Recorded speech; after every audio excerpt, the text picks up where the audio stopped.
Chapter 24. Clyde's testimony proceeded to the point where the family had removed from Quincy, Illinois, a place resorted to on account of some Salvation Army work offered his father and mother, to Kansas City, where from his 12th to his 15th year he had browsed about trying to find something to do while still resenting the combination of school and religious work expected of him. "Were you up with your classes in the public schools?" "No, sir. We had moved too much." "In what grade were you when you were 12 years old?" "Well, I should have been in the 7th, but I was only in the 6th. That's why I didn't like it." "And how about the religious work of your parents?" "Well, it was all right, only I never did like going out nights on the street corners." And so on, through 5 and 10-cent store, soda and newspaper carrier jobs, until at last he was a bellhop at the Green Davidson, the finest hotel in Kansas City, as he informed them. "But now, Clyde," proceeded Jeffson, who, fearful lest Mason on the cross-examination and in connection with Clyde's credibility as a witness should delve into the matter of the wrecked car and the slain child in Kansas City and so more the effect of the story he was now about to tell, was determined to be beforehand in this. Decidedly, by questioning him properly he could explain and soften all that, whereas if left to Mason it could be tortured into something exceedingly dark indeed. "And so now," he continued, "and how long did you work there?" "A little over a year." "And why did you leave?" "Well, it was on account of an accident." "What kind of an accident?" And here Clyde, previously prepared and drilled as to all this, plunged into the details which led up to and included the death of the little girl and his flight, which Mason, true enough, had been intending to bring up. But, now, as he listened to all this, he merely shook his head and grunted ironically. "He'd better go into all that," he commented. And Jeffson, sensing the import of what he was doing, how most likely he was, as he would have phrased it, spiking one of Mr. Mason's best guns, continued with, "How old were you then, Clyde, did you say?" "Between 17 and 18. "And do you mean to tell me," he continued, after he had finished with all of the questions he could think of in connection with all this, "that you didn't know that you might have gone back there, since you were not the one who took the car, and after explaining it all, been paroled in the custody of your parents?" "Object!" shouted Mason. "There's no evidence here to show that he could have returned to Kansas City and been paroled in the custody of his parents." "Objection sustained," boomed the judge from his high throne. "The defense will please confine itself a little more closely to the letter of the testimony." "Exception," noted Belknap, from his seat. "No, sir. I didn't know that," replied Clyde, "just the same. Anyhow, was that the reason after you got away that you changed your name to Tenet as you told me?" continued Jeffson. "Yes, sir. By the way, just where did you get that name of Tenet, Clyde?" "It was the name of a boy I used to play with in Quincy." "Was he a good boy?" "Object!" called Mason, from his chair. "Incompetent, immaterial, irrelevant." "Oh, he might have associated with a good boy in spite of what you would like to have the jury believe, and in that sense it is very relevant," sneered Jeffson. "Objection sustained," boomed Justice Oberwaltzer. "But didn't it occur to you at the time that he might object, or that you might be doing him an injustice in using his name to cover the identity of a fellow who was running away?" "No, sir, I thought there were lots of Tenets." An indulgent smile might have been expected at this point, but so antagonistic and bitter was the general public toward Clyde that such levity was out of the question in this courtroom. "Now listen, Clyde," continued Jeffson, having, as he had just seen, failed to soften the mood of the throng. "You cared for your mother, did you, or didn't you?" Objection and argument finally ending in the question being allowed. "Yes, sir, certainly I cared for her," replied Clyde, but after a slight hesitancy which was noticeable, a tightening of the throat and a swelling and sinking of the chest as he exhaled and inhaled. "Much?" "Yes, sir, much." He didn't venture to look at anyone now. "Hadn't she always done as much as she could for you, in her way?" "Yes, sir." "Well, then, Clyde, how was it, after all that, And even though that dreadful accident had occurred, you could run away and stay away so long without so much as one word to tell her that you were by no means as guilty as you seemed and that she shouldn't worry because you were working and trying to be a good boy again. But I did write her, only I didn't sign my name. I see. Anything else? Yes, sir. I sent her a little money. $10 once. But you didn't think of going back at all? No, sir. I was afraid that if I went back they might arrest me. In other words, and here Jeffson emphasized this with great clearness, you were a moral and mental coward, as Mr. Belknap, my colleague, said. I object to this interpretation of this defendant's testimony for the benefit of the jury. Interrupted Mason. This defendant's testimony really needs no interpretation. It is very plain and honest, as anyone can see, quickly interjected Jeffson. Objection sustained. Called the judge. Proceed. Proceed. And it was because you were a moral and mental coward as I see it, Clyde, not that I am condemning you for anything that you cannot help. After all, you didn't make yourself, did you? But this was too much, and the judge here cautioned him to use more discretion in framing his future questions. Then you went about in Alton, Peoria, Bloomington, Milwaukee, and Chicago, hiding away in small rooms in back streets and working as a dishwasher or soda fountain man, or a driver, and changing your name to Tenet when you really might have gone back to Kansas City and resumed your old place? Continued Jeffson. I object. I object. Yelled Mason. There is no evidence here to show that he could have gone there and resumed his old place. Objection sustained, ruled Oberwalzer, although at the time in Jeffson's pocket was a letter from Francis X. Squires, formerly captain of the bellhops of the Green Davidson at the time Clyde was there, in which he explained that apart from the one incident in connection with the purloined automobile, he knew nothing derogatory to Clyde, and that always previously, he had found him prompt, honest, willing, alert and well-mannered. Also that at the time the accident occurred, he himself had been satisfied that Clyde could have been little else than one of those led and that if he had returned and properly explained matters he would have been reinstated. It was irrelevant. Thereafter followed Clyde's story of how, having fled from the difficulties threatening him in Kansas City and having wandered here and there for 2 years, he had finally obtained a place in Chicago as a driver and later as a bellboy at the Union League, and also how while still employed at the first of these places he had written his mother and later at her request was about to write his uncle, when, accidentally meeting him at the Union League, he was invited by him to come to Lycurgus.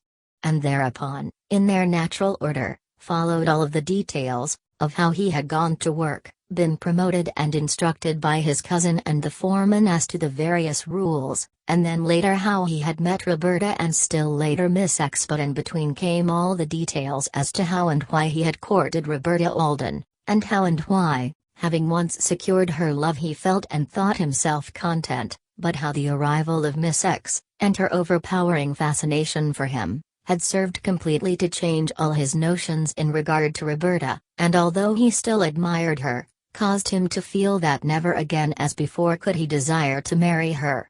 But Jeffson, anxious to divert the attention of the jury from the fact that Clyde was so very fickle, a fact too trying to be so speedily introduced into the case, at once interposed with, Clyde. You really loved Roberta Alden at first, didn't you? Yes, sir. Well, then, you must have known, or at least you gathered from her actions, from the first, didn't you, that she was a perfectly good and innocent and religious girl?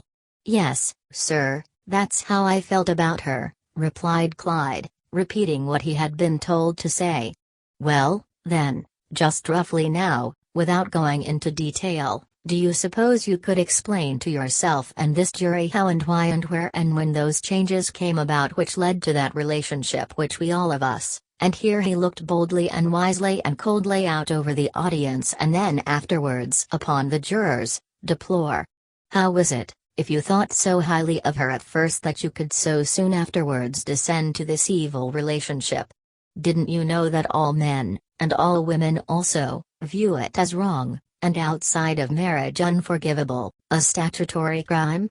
The boldness and ironic sting of this was sufficient to cause at first a hush, later a slight nervous tremor on the part of the audience which, Mason as well as Justice Oberwalzer noting, caused both to frown apprehensively.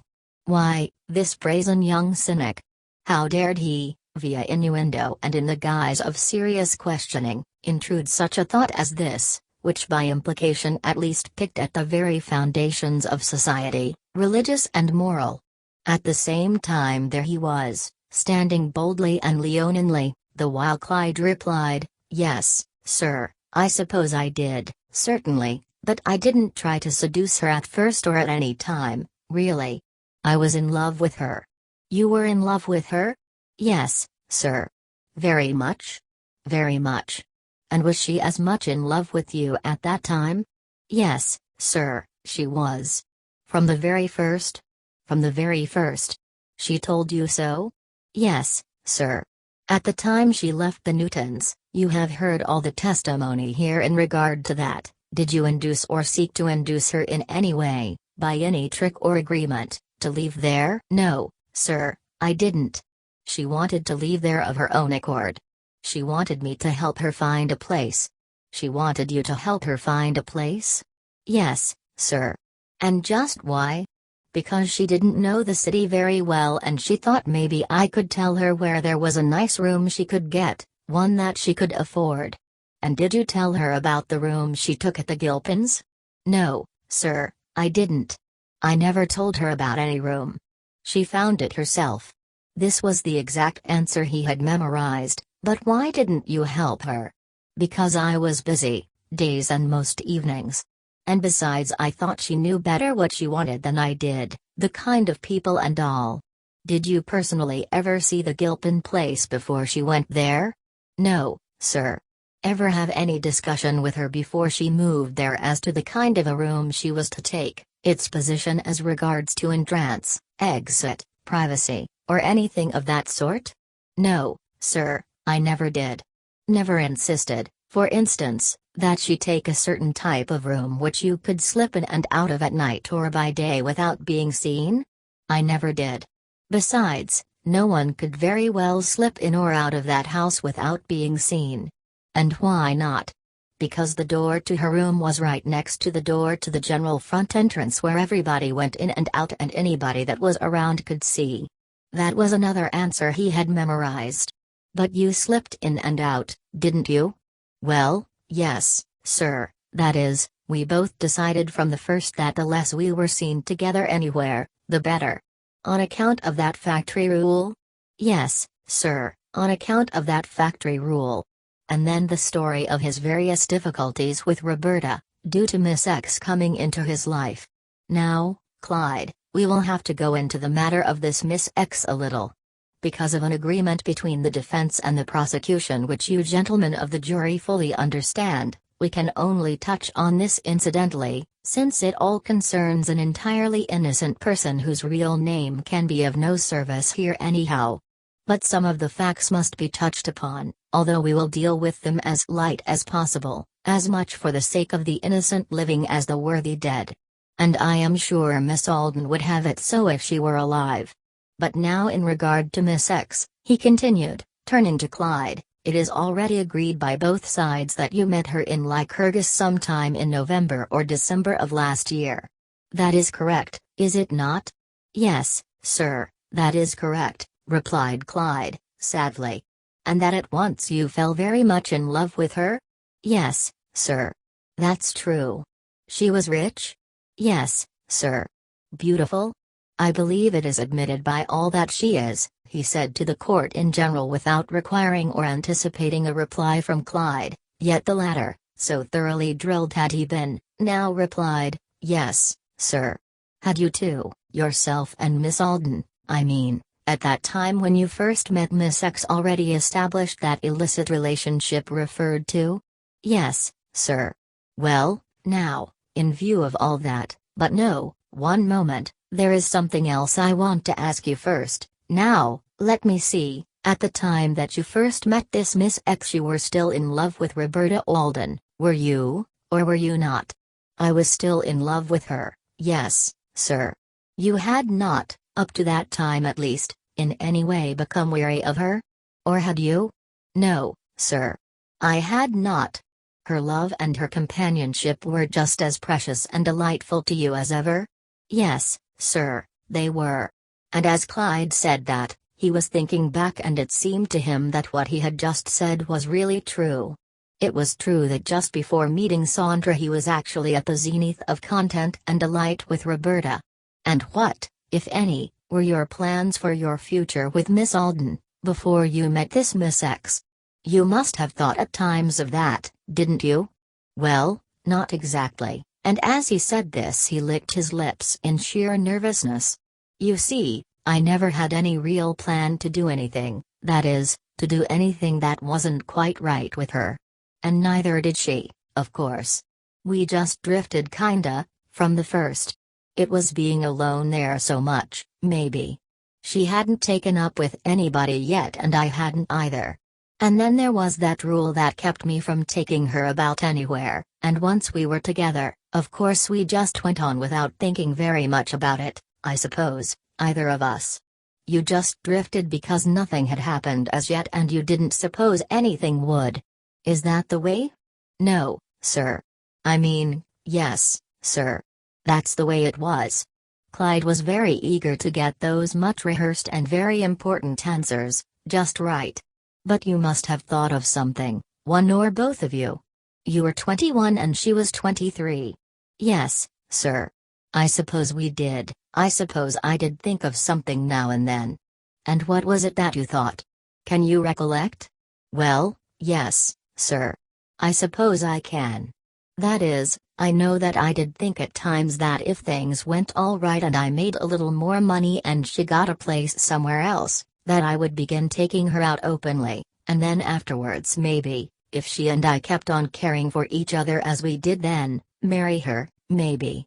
You actually thought of marrying her then, did you? Yes, sir. I know I did in the way that I've said, of course. But that was before you met this Miss X? Yes, sir, that was before that. Beautifully done. Observed Mason, sarcastically, under his breath to State Senator Redmond. Excellent stage play, replied Redmond in a stage whisper, but did you ever tell her in so many words? Continued Jefferson. Well, no, sir. I don't recall that I did, not just in so many words. You either told her or you didn't tell her. Now, which was it? Well, neither, quite. I used to tell her that I loved her and that I never wanted her to leave me and that I hoped she never would. But not that you wanted to marry her? No, sir. Not that I wanted to marry her. Well, all right! And she, what did she say?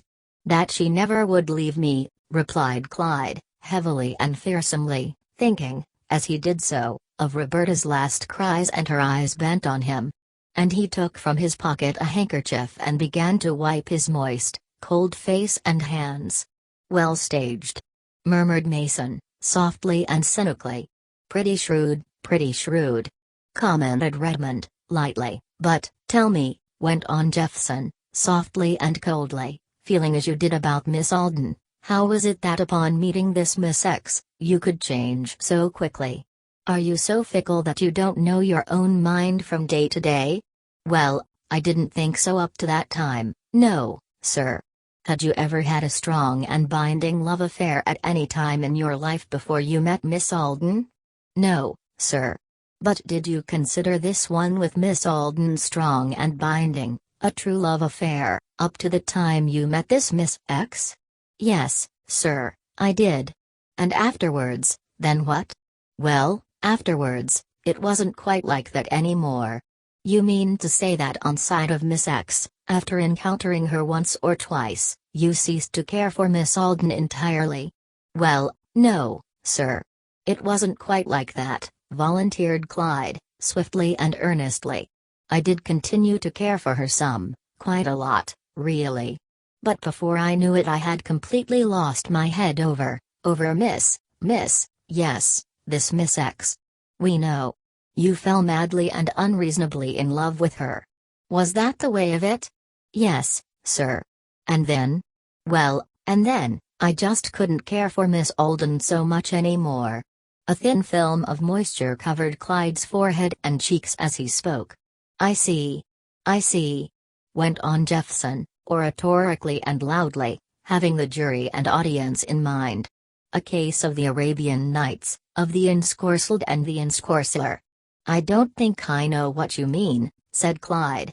A case of being betwitched, my poor boy, by beauty, love, wealth, by things that we sometimes think we want very, very much, and cannot ever have. That is what I mean, and that is what much of the love in the world amounts to. Yes, sir, replied Clyde, quite innocently, concluding rightly that this was mere show of rhetoric on Jeffson's part. But what I want to know is, how was it that loving Miss Alden as much as you say you did, and having reached that relationship which should have been sanctified by marriage, how was it that you could have felt so little bound or obligated to her as to entertain the idea of casting her over for this Miss X? Now just how was that? I would like to know, and so would this jury, I am sure. Where was your sense of gratitude? Your sense of moral obligation? Do you mean to say that you have none? We want to know. This was really cross-examination, an attack on his own witness. Yet Jeffson was within his rights and Mason did not interfere. Well. And here Clyde hesitated and stumbled, quite as if he had not been instructed as to all this beforehand, and seemed to and did truly finger about in his own mind or reason for some thought that would help him to explain all this. For although it was true that he had memorized the answer, now that he was confronted by the actual question here in court, as well as the old problem that had so confused and troubled him in Lycurgus, he could scarcely think clearly of all he had been told to say, but instead twisted and turned, and finally came out with, the fact is, I didn't think about those things at all very much. I couldn't after I saw her. I tried to at times, but I couldn't. I only wanted her and I didn't want Miss Alden anymore. I knew I wasn't doing right, exactly, and I felt sorry for Roberta, but just the same I didn't seem able to do anything much about it. I could only think of Miss 10 and one couldn't think of Roberta as I had before no matter how hard I tried. Do you mean to say that you didn't suffer in your own conscience on account of this? Yes, sir, I suffered, replied Clyde. I knew I wasn't doing right, and it made me worry a lot about her and myself, but just the same I didn't seem to be able to do any better. He was repeating words that Jeffson had written out for him, although at the time he first read them he felt them to be fairly true. He had suffered some, and then? Well, then she began to complain because I didn't go round to see her as much as before. In other words, you began to neglect her. Yes, sir, some, but not entirely. No, sir. Well, when you found you were so infatuated with this Miss X, what did you do? Did you go and tell Miss Alden that you were no longer in love with her but in love with someone else? No, I didn't. Not then. Why not then? Did you think it fair and honorable to be telling two girls at once that you cared for them? No, sir, but it wasn't quite like that either. You see, at that time I was just getting acquainted with Miss X, and I wasn't telling her anything. She wouldn't let me. But I knew then, just the same, that I couldn't care for Miss Alden anymore. But what about the claim Miss Alden had on you? Didn't you feel that that was enough or should be, to prevent you from running after another girl? Yes, sir. Well, why did you then? I couldn't resist her. Miss X, you mean? Yes, sir. And so you continued to run after her until you had made her care for you? No, sir, that wasn't the way at all. Well then, what was the way? I just met her here and there and got crazy about her. I see. But still you didn't go and tell Miss Alden that you couldn't care for her any longer? No, sir. Not then. And why not? Because I thought it would hurt her, and I didn't want to do that. Oh, I see. You didn't have the moral or mental courage to do it then? I don't know about the moral or mental courage, replied Clyde, a little hurt and irritated by this description of himself, but I felt sorry for her just the same. She used to cry and I didn't have the heart to tell her anything. I see. Well, let it stand that way, if you want to. But now answer me one other thing. That relationship between you two, what about that, after you knew that you didn't care for her anymore? Did that continue? Well, no, sir, not so very long, anyhow, replied Clyde, most nervously and shamefacedly. He was thinking of all the people before him now, of his mother, Sandra, of all the people throughout the entire United States, who would read and so know. And on first being shown these questions weeks and weeks before, he had wanted to know of Jeffson what the use of all that was. And Jeffson had replied, educational effect. The quicker and harder we can shock him with some of the real facts of life around here, the easier it is going to be for you to get a little more sane consideration of what your problem was. But don't worry your head over that now. When the time comes, just answer 'em and leave the rest to us. We know what we're doing. And so now Clyde added, you see, after meeting Miss X I couldn't care for her so much that way anymore, and so I tried not to go around her so much anymore. But anyhow, it wasn't so very long after that before she got in trouble and then, well, I see. And when was that, about? Along in the latter part of January last year. And once that happened, then what? Did you or did you not feel that it was your duty under the circumstances to marry her? Well, no, not the way things were then, that is, if I could get her out of it, I mean. And why not? What do you mean by as things were then? Well, you see, it was just as I told you. I wasn't caring for her anymore, and since I hadn't promised to marry her, and she knew it, I thought it would be fair enough if I helped her out of it and then told her that I didn't care for her as I once did. But couldn't you help her out of it? No, sir. But I tried. You went to that druggist who testified here? Yes, sir. To anybody else? Yes, sir, to 7 others before I could get anything at all. But what you got didn't help. No, sir. Did you go to that young haberdasher who testified here as he said? Yes, sir. And did he give you the name of any particular doctor? Well, yes, but I wouldn't care to say which one. All right, you needn't. But did you send Miss Alden to any doctor? Yes, sir. Did she go alone or did you go with her? I went with her, that is, to the door. Why only to the door? Well, we talked it over, and she thought just as I did, that it might be better that way. I didn't have any too much money at the time. I thought he might be willing to help her for less if she went by herself than if we both went together. I'll be damned if he isn't stealing most of my thunder, thought Mason to himself at this point. He's forestalling most of the things I intended to riddle him with. And he sat up worried. Burla and Redmond and Earl Newcomb all now saw clearly what Jeffson was attempting to do. I see. And it wasn't by any chance because you were afraid that your uncle or Miss X might hear of it? Oh, yes, that is, we both thought of that and talked of it. She understood how things were with me down there. But not about Miss X? No, not about Miss X. And why not? Well, because I didn't think I could very well tell her just then. It would have made her feel too bad. I wanted to wait until she was all right again. And then tell her and leave her. Is that what you mean? Well, yes, if I still couldn't care for her anymore, yes, sir. But not if she was in trouble? Well, no, sir, not if she was in trouble. But you see, at that time I was expecting to be able to get her out of that. I see. But didn't her condition affect your attitude toward her, cause you to want to straighten the whole thing out by giving up this Miss X and marrying Miss Alden? Well, no, sir, not then exactly, that is, not at that time. How do you mean, not at that time? Well, I did come to feel that way later, as I told you, but not then, that was afterwards, after we started on our trip to the Adirondacks, and why not then? I've said why. I was too crazy about Ms. X to think of anything but her. You couldn't change even then? No, sir. I felt sorry, but I couldn't. I see. But never mind that now. I will come to that later. Just now I want to have you explain to the jury, if you can, just what it was about this Miss X, as contrasted with Miss Alden, that made her seem so very much more desirable in your eyes. Just what characteristics of manner or face or mind or position, or whatever it was that so enticed you?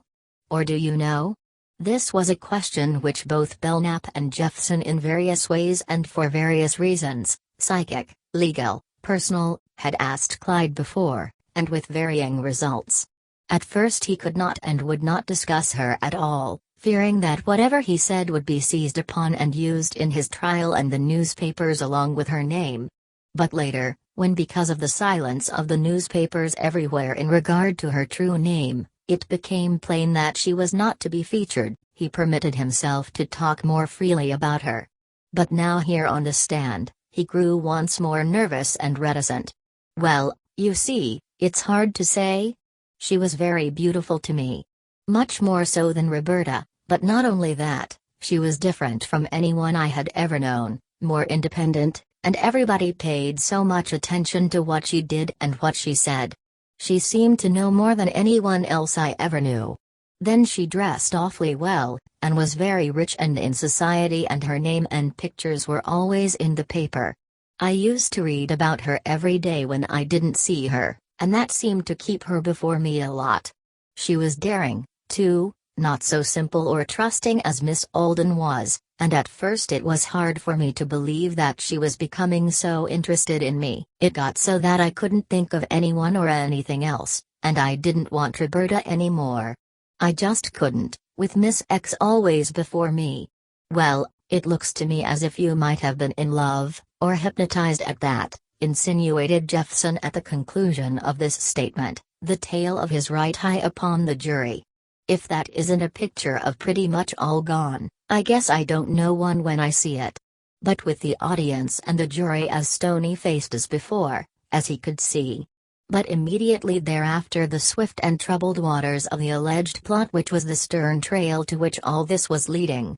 Well, now, Clyde, from there on, just what happened? Tell us now, as near as you can recall. Don't shade it or try to make yourself look any better or any worse. She is dead, and you may be, eventually, if these 12 gentlemen here finally so decide. And at this an icy chill seemed to permeate the entire courtroom as well as Clyde, but the truth for the peace of your own soul is the best, and here Jeffson thought of Mason, let him counteract that if he can. Yes, sir, said Clyde, simply. Well, then, after she got in trouble and you couldn't help her, then what? What was it you did? How did you act? By the way, one moment, what was your salary at that time? $25 a week, confessed Clyde. No other source of income? I didn't quite hear. Was there any other source from which you were obtaining any money at that time in any way? No, sir. And how much was your room? $7 a week. And your board? Oh, from 5 to 6. Any other expenses? Yes, sir, my clothes and laundry. You had to stand your share of whatever social doings were on foot, didn't you? Objected to as leading. Called Mason. Objection sustained, replied Justice Oberwalzer. Any other expenses that you can think of? Well, there were car fares and train fares. And then I had to share in whatever social expenses there were. Exactly. Cried Mason, with great irritation. I wish you would quit leading this parrot here. I wish the Honorable District Attorney would mind his own business. Snorted Jeffson, as much for Clyde's benefit as for his own. He wished to break down his fear of Mason. I'm examining this defendant, and as for parrots, we've seen quite a number of them around here in the last few weeks, and coached to the throat like schoolboys. That's a malicious lie, shouted Mason. I object and demand an apology. The apology is to me and to this defendant, if Your Honor pleases, and will be exacted quickly if Your Honor will only adjourn this court for a few minutes, and then stepping directly in front of Mason, he added, and I will be able to obtain it without any judicial aid.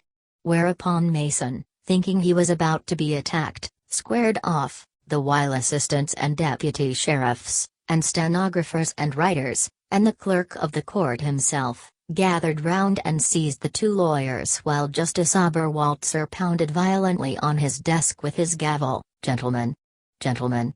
You are both in contempt of court, both of you. You will apologize to the court and to each other, or I'll declare a mistrial and commit you both for 10 days and fine you $500 each. With this he leaned down and frowned on both. And at once Jefferson replied, most suavely and ingratiatingly, under the circumstances, Your Honor, I apologize to you and to the attorney for the people and to this jury. The attack on this defendant, by the district attorney, seemed too unfair and uncalled for, that was all. Never mind that, continued Oberwalzer. Under the circumstances, Your Honor, I apologize to you and to the counsel for the defense. I was a little hasty, perhaps. And to this defendant also, sneered Mason, after first looking into Justice Oberwalzer's angry and uncompromising eyes and then into Clyde's, who instantly recoiled and turned away. Proceed, growled Oberwalzer, sullenly. Now, Clyde, resumed Jefferson anew, as calm as though he had just lit and thrown away a match. You say your salary was $25 and you had these various expenses. Had you, up to this time, been able to put aside any money for a rainy day? No, sir, not much, not any, really. Well, then, supposing some doctor to whom Miss Alden had applied had been willing to assist her and wanted, say $100 or so, were you ready to furnish that? No, sir, not right off, that is. Did she have any money of her own that you know of? None that I know of, no, sir. Well, how did you intend to help her then? Well, I thought if either she or I found anyone and he would wait and let me pay for it on time, that I could save and pay it that way, maybe. I see. You were perfectly willing to do that, were you? Yes, sir, I was. You told her so, did you? Yes, sir. She knew that. Well, when neither you nor she could find anyone to help her, then what? What did you do next? Well, then she wanted me to marry her. Right away? Yes, sir. Right away. And what did you say to that? I told her I just couldn't then. I didn't have any money to get married on. And besides, if I did and didn't go away somewhere, at least until the baby was born, everybody would find out and I couldn't have stayed there anyhow. And she couldn't either. And why not? Well, there were my relatives. They wouldn't have wanted to keep me anymore, or her either, I guess. I see. They wouldn't have considered you fit for the work you were doing, or her either. Is that it? I thought so, anyhow, replied Clyde. And then what? Well, even if I had wanted to go away with her and marry her, I didn't have enough money to do that and she didn't either. I would have had to give up my place and gone and found another somewhere before I could let her come. Besides that, I didn't know any place where I could go and earn as much as I did there. How about hotel work? Couldn't you have gone back to that? Well, maybe, if I had an introduction of some kind. But I didn't want to go back to that. And why not? Well, I didn't like it so much anymore, not that kind of life. But you didn't mean that you didn't want to do anything at all, did you? That wasn't your attitude, was it? Oh, no, sir. That wasn't it. I told her right away if she would go away for a while she had her baby, and let me stay on there in Lycurgus, that I would try to live on less and give her all I could save until she was all right again. But not marry her? No, sir, I didn't feel that I could do that then. And what did she say to that? She wouldn't do it. She said she couldn't and wouldn't go through with it unless I would marry her. I see. Then and there? Well, yes, pretty soon, anyhow. She was willing to wait a little while, but she wouldn't go away unless I would marry her. And did you tell her that you didn't care for her anymore? Well, nearly, yes, sir. What do you mean by nearly? Well, that I didn't want to. Besides, she knew I didn't care for her anymore. She said so herself. To you, at that time? Yes, sir. Lots of times. Well, yes, that's true. It was in all of those letters of hers that were read here. But when she refused so flatly, what did you do then?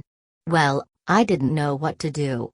But I thought maybe if I could get her to go up to her home for a while I tried and saved what I could, well, maybe. Once she was up there and saw how much I didn't want to marry her, Clyde paused and fumbled at his lips. This lying was hard, yes, go on. And remember, the truth, however ashamed of it you may be, is better than any lie. And maybe when she was a little more frightened and not so determined, weren't you frightened, too? Yes, sir, I was. Well, go on. That then, well, maybe if I offered her all that I had been able to save up to then, you see I thought maybe I might be able to borrow some from someone too, that she might be willing to go away and not make me marry her, just live somewhere and let me help her. I see. But she wouldn't agree to that? Well, no, not to my not marrying her, no, but to going up there for a month, yes. I couldn't get her to say that she would let me off. But did you at that or any other time before or subsequent to that say that you would come up there and marry her? No, sir. I never did. Just what did you say then? I said that as soon as I could get the money, stuttered Clyde at this point, so nervous and shamed was he, I would come for her in about a month and we could go away somewhere until she was out of that. But you did not tell her that you would marry her? No, sir. I did not. But she wanted you to, of course. Yes, sir. Had you any notion that she could force you so to do at that time, marry her against your will, I mean? No, sir, I didn't. Not if I could help it.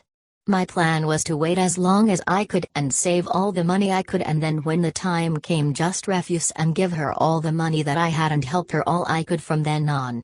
But you know, proceeded Jeffson, most suavely and diplomatically at this point, there are various references in these letters here which Miss Alden wrote you and he reached over and from the district attorney's table picked up the original letters of Roberta and weighed them solemnly in his hand, to a plan which you two had in connection with this trip, or at least that she seemed to think you had. Now, exactly what was that plan? She distinctly refers to it, if I recall aright, as our plan. I know that, replied Clyde, since for 2 months now he, along with Belknap and Jeffson, had discussed this particular question. But the only plan I know of, and here he did his best to look frank and be convincing, was the one I offered over and over. And what was that? Why, that she go away and take a room somewhere and let me help her and come over and see her once in a while. Well, no, you're wrong there, returned Jeffson, slyly. That isn't and couldn't be the plan she had in mind. She says in one of these letters that she knows it will be hard on you to have to go away and stay so long, or until she is out of this thing, but that it can't be helped. Yes, I know, replied Clyde, quickly and exactly as he had been told to do, but that was her plan, not mine. She kept saying to me most of the time that that was what she wanted me to do, and that I would have to do it. She told me that over the telephone several times, and I may have said all right, not meaning that I agreed with her entirely but that I wanted to talk with her about it some more later. I see. And so that's what you think, that she meant one thing and you meant another. Well, I know I never agreed to her plan, exactly. That is, I never did any more than just to ask her to wait and not do anything until I could get money enough together to come up there and talk to her some more and get her to go away, the way I suggested. But if she wouldn't accede to your plan, then what? Well, then I was going to tell her about Miss X, and beg her to let me go. And if she still wouldn't, well, then I thought I might run away, but I didn't like to think about that very much. You know, Clyde, of course, that some here are of the opinion that there was a plot on your part which originated in your mind about this time to conceal your identity and hers and lure her up there to one of those lone lakes in the Adirondacks and slay her or drown her in cold blood, in order that you might be free to marry this Miss X. Any truth in that? Tell this jury, yes or no, which is it? No. No. I never did plot to kill her, or anyone, protested Clyde, quite dramatically, and clutching at the arms of his chair and seeking to be as emphatic as possible, since he had been instructed so to do. At the same time he arose in his seat and sought to look stern and convincing, although in his heart and mind was the crying knowledge that he had so plotted, and this it was that most weakened him at this moment, most painfully and horribly weakened him. The eyes of all these people. The eyes of the judge and jury and Mason and all the men and women of the press. And once more his brow was wet and cold and he licked his thin lips nervously and swallowed with difficulty because his throat was dry. And then it was at piecemeal, and beginning with the series of letters written by Roberta to Clyde after she reached her home and ending with the one demanding that he come for her or she would return to Lycurgus and expose him, Jephson took up the various phases of the alleged plot and crime, and now did his best to minimize and finally dispel all that had been testified to so far. Clyde's suspicious actions in not writing Roberta. Well, he was afraid of complications in connection with his relatives, his work, everything. And the same with his arranging to meet her in Fonda. He had no plan as to any trip with her anywhere in particular at the time. He only thought vaguely of meeting her somewhere, anywhere, and possibly persuading her to leave him. But July arriving and his plans still so indefinite, the first thing that occurred to him was that they might go off to some inexpensive resort somewhere. It was Roberta who in Utica had suggested some of the lakes north of there. It was there in the hotel, not at the railway station, that he had secured some maps and folders, a fatal contention in one sense, for Mason had one folder with a Lycurgus house stamp on the cover, which Clyde had not noticed at the time. And as he was so testifying, Mason was thinking of this. In regard to leaving Lycurgus by a back street, well, there had been a desire to conceal his departure with Roberta, of course, but only to protect her name and his from notoriety. And so with the riding in separate cars, registering as Mr. and Mrs. Clifford Golden, and so on indefinitely throughout the entire list of shifty concealments and evasions. In regard to the two hats, well, the one hat was soiled and seeing one that he liked he bought it.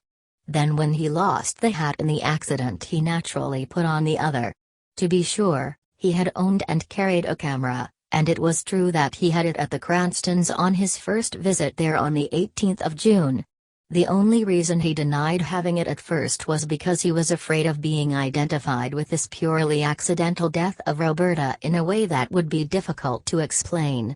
He had been falsely charged with her murder immediately upon his arrest in the woods, and he was fearful of his entire connection with this ill-fated trip, and not having any lawyer or anyone to say a word for him, he thought it best to say nothing and so for the time being had denied everything, although at once on being provided counsel he had confided to his attorneys the true facts of the case.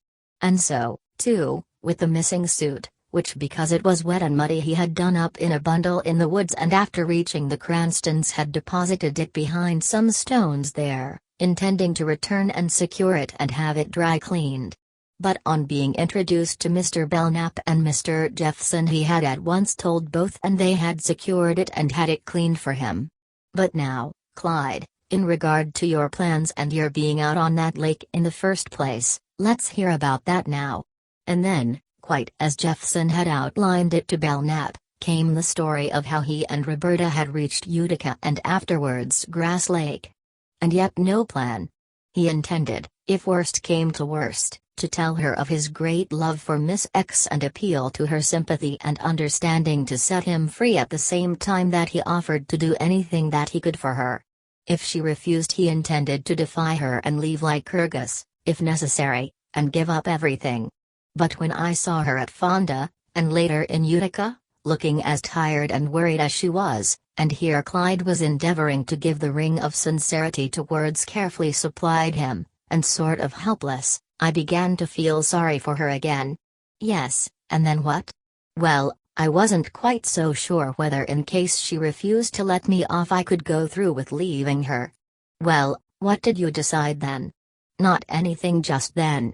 I listened to what she had to say and I tried to tell her how hard it was going to be for me to do anything much, even if I did go away with her. I only had $50. Yes? And then she began to cry, and I decided I couldn't talk to her anymore about it there. She was too run down and nervous.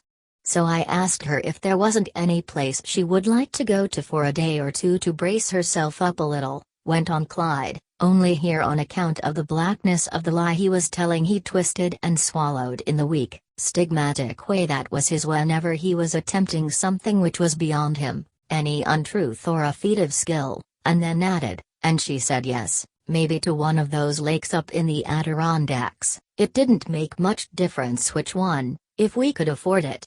And when I told her, mostly because of the way she was feeling, that I thought we could, then you really only went up there on her account. Yes, sir, only on account of her. I see. Go on. Well, then she said if I would go downstairs or somewhere and get some folders we might be able to find a place up there somewhere where it wasn't so expensive. And did you? Yes, sir. Well, and then what? Well, we looked them over and we finally hit on Grass Lake. Who did? The two of you, or she? Well, she took one folder and I took another, and in hers she found an ad about an inn up there where two people could stay for $21 a week, or $5 a day for the two. And I thought we couldn't do much better than that for one day. Was one day all you intended to stay? No, sir. Not if she wanted to stay longer. My idea at first was that we might stay 1 or 2 days or 3. I couldn't tell, whatever time it took me to talk things out with her and make her understand and see where I stood. I see. And then? Well, then we went up to Grass Lake the next morning. In separate cars still? Yes, sir, in separate cars. And when you got there? Why, we registered. How? Clifford Graham and wife. Still afraid someone would know who you were? Yes, sir. Did you try to disguise your handwriting in any way? Yes, sir, a little. But just why did you always use your own initials, C, G? Well, I thought that the initials on my bag should be the same as the initials on the register, and still not be my name either. I see. Clever in one sense, not so clever in another, just half clever, which is the worst of all. At this Mason half rose in his seat as though to object, but evidently changing his mind, sank slowly back again. And once more Jeffson's right eye swiftly and inquiringly swept the jury to his right. Well, did you finally explain to her that you wanted to be done with it all as you had planned, or did you not? I wanted to talk to her about it just after we got there if I could, the next morning, anyhow. But just as soon as we got off up there and got settled she kept saying to me that if I would only marry her then, that she would not want to stay married long, that she was so sick and worried and felt so bad, that all she wanted to do was to get through and give the baby a name, and after that she would go away and let me go my way, too. And then? Well, and then we went out on the lake. Which lake, Clyde? Why, Grass Lake. We went out for a row after we got there. Right away? In the afternoon? Yes, sir. She wanted to go. And then while we were out there rowing around, he paused, she got to crying again, and she seemed so much up against it and looked so sick and so worried that I decided that after all she was right and I was wrong, that it wouldn't be right, on account of the baby and all, not to marry her, and so I thought I had better do it. I see. A change of heart. And did you tell her that then and there? No, sir. And why not? Weren't you satisfied with the trouble you had caused her so far? Yes, sir. But you see, just as I was going to talk to her at that time I got to thinking of all the things I had been thinking before I came up. What, for instance? Why, Miss X and my life in Lycurgus, and what we'd be up against in case we did go away this way. Yes. And? Well. And then I couldn't just tell her then, not that day, anyhow. Well, when did you tell her then? Well, I told her not to cry anymore, that I thought maybe it would be alright if she gave me 24 hours more to think things all out, that maybe we'd be able to settle on something. And then? Well, then she said after a while that she didn't care for Grass Lake. She wished we would go away from there. She did? Yes. And then we got out the maps again and I asked a fellow at the hotel there if he knew about the lakes up there. And he said of all the lakes around there Big Bittern was the most beautiful. I had seen it once, and I told Roberta about it and what the man said, and then she asked why didn't we go there. And is that why you went there? Yes, sir. No other reason? No, sir, none, except that it was back, or south, and we were going that way anyhow. I see. And that was Thursday, July 8th? Yes, sir. Well, now, Clyde, as you have seen, it has been charged here that you took Miss Alden to and out on that lake with the sole and premeditated intent of killing her, murdering her, finding some unobserved and quiet spot and then first striking her with your camera, or an oar, or club, or stone maybe, and then drowning her. Now, what have you to say to that? Is that true, or isn't it? No, sir. It's not true, returned Clyde, clearly and emphatically.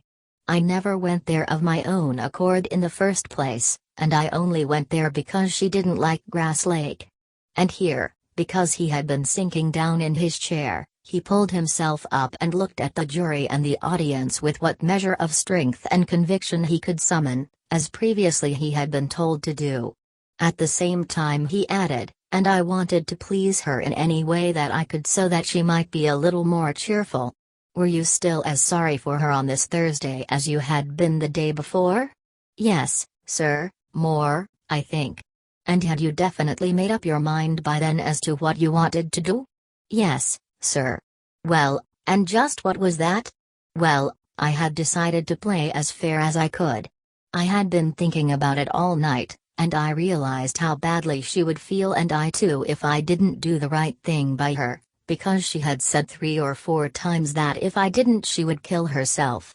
And I had made up my mind that morning that whatever else happened that day, I was going to straighten the whole thing out. This was at Grass Lake. You were still in the hotel on Thursday morning? Yes, sir. And you were going to tell her just what? Well, that I knew that I hadn't treated her quite right and that I was sorry, besides, that her offer was fair enough, and that if after what I was going to tell her she still wanted me, I would go away with her and marry her. But that I had to tell her first the real reason for my changing as I had, that I had been and still was in love with another girl and that I couldn't help it, that probably whether I married her or not. Miss Alden, you mean?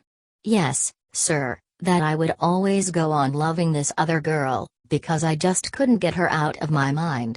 But just the same, if that didn't make any difference to her, that I would marry her even if I couldn't love her any more as I once did.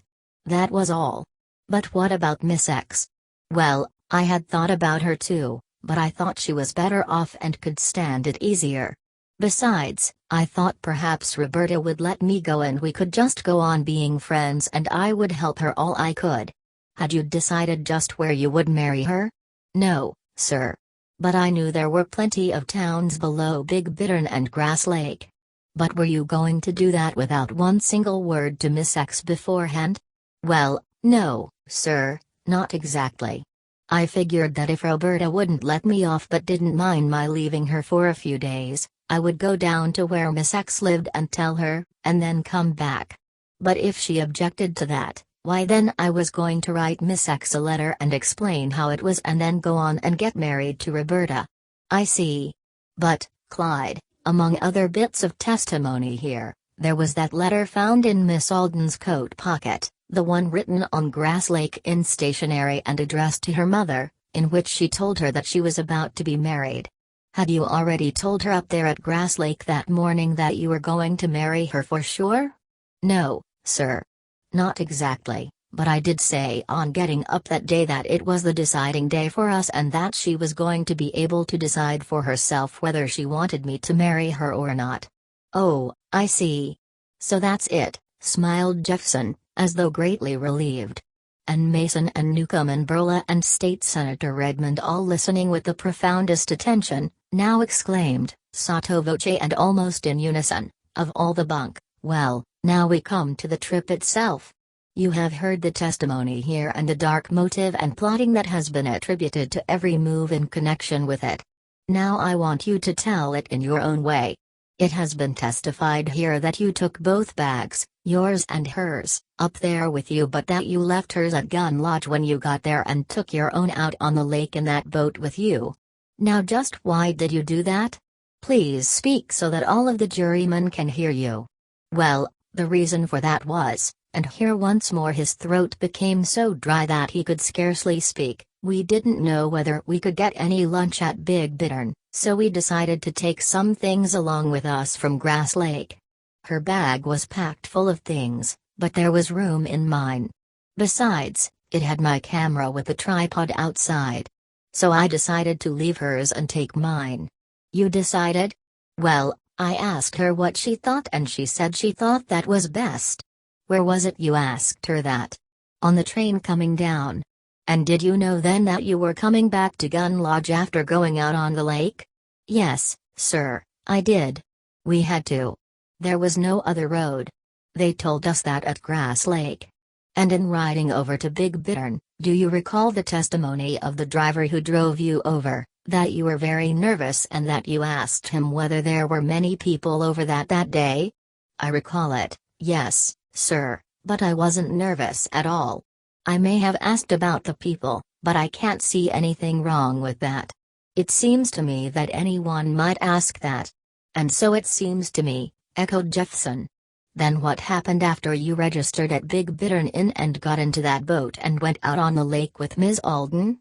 Were you or she especially preoccupied or nervous or in any state different from that of any ordinary person who goes out on a lake to row? Were you particularly happy or particularly gloomy, or what? Well, I don't think I was especially gloomy, no, sir. I was thinking of all I was going to tell her, of course, and of what was before me either way she decided. I wasn't exactly gay, I guess, but I thought it would be all right whichever way things went. I had decided that I was willing to marry her. And how about her? Was she quite cheerful? Well, yes, sir. She seemed to feel much happier for some reason. And what did you talk about? Oh, about the lake first, how beautiful it was and where we would have our lunch when we were ready for it. And then we rode along the west shore looking for water lilies. She was so happy that I hated to bring up anything just then, and so we just kept on rowing until about 2, when we stopped for lunch. Just where was that? Just get up and trace on the map with that pointer there just where you did go and how long you stopped and for what.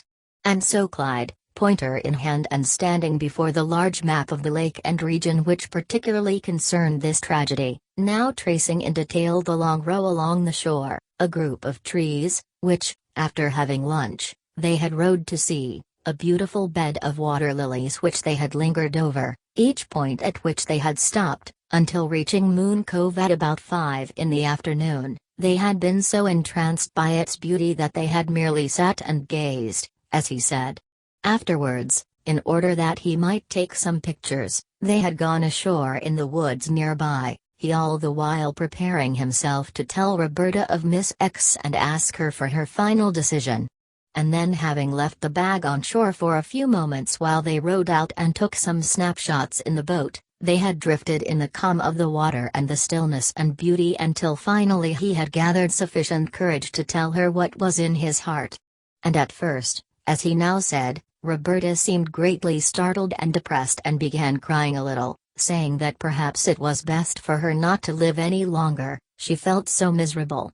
But, afterwards, when he had impressed on her the fact that he was really sorry and perfectly willing to make amends, she had suddenly changed and begun to grow more cheerful, and then of a sudden, in a burst of tenderness and gratefulness, he could not say exactly, she had jumped up and tried to come to him. Her arms were outstretched and she moved as if to throw herself at his feet or into his lap. But just then, her foot, or her dress, had caught and she had stumbled. And he, camera in hand, a last-minute decision or legal precaution on the part of Jeffson, had risen instinctively to try to catch her and stop her fall. Perhaps, he would not be able to say here, her face or hand had struck the camera. At any rate, the next moment, Before he quite understood how it all happened, and without time for thought or action on his part or hers, both were in the water, and the boat, which had overturned, seemed to have struck Roberta, for she seemed to be stunned. I called to her to try to get to the boat, it was moving away, to take hold of it, but she didn't seem to hear me or understand what I meant. I was afraid to go too near her at first because she was striking out in every direction, and before I could swim 10 strokes forward her head had gone down once and come up and then gone down again for a second time. By then the boat had floated all of 30 or 40 feet away, and I knew that I couldn't get her into that. And then I decided that if I wanted to save myself I had better swim ashore. And once there, as he now narrated, it suddenly occurred to him how peculiar and suspicious were all the circumstances surrounding his present position. He suddenly realized, as he now said, how had the whole thing looked from the beginning. The false registering. The fact his bag was there, hers not. Besides, to return now meant that he would have to explain, and it would become generally known, and everything connected with his life would go, Miss X, his work, his social position, all, whereas, if he said nothing, and here it was, and for the first time, as he now swore, that this thought occurred to him, it might be assumed that he too had drowned. In view of this fact, and that any physical help he might now give her would not restore her to life, and that acknowledgement would mean only trouble for him and shame for her, he decided to say nothing. And so, to remove all traces, he had taken off his clothes and wrung them out and wrapped them for packing as best he could. Next, having left the tripod on shore with his bag, he decided to hide that, and did. His first straw hat, the one without the lining, but about which absent lining he now declared he knew nothing, had been lost with the overturning of the boat, and so now he had put on the extra one he had with him, although he also had a cap which he might have worn. He usually carried an extra hat on a trip because so often, it seemed, something happened to one. Then he had ventured to walk south through the woods toward a railroad which he thought cut through the woods in that direction. He had not known of any automobile road through there then, and as for making for the Cranstons so directly, he confessed quite simply that he would naturally have gone there. They were his friends, and he wanted to get off somewhere where he could think about this terrible thing that had descended upon him so suddenly out of a clear sky.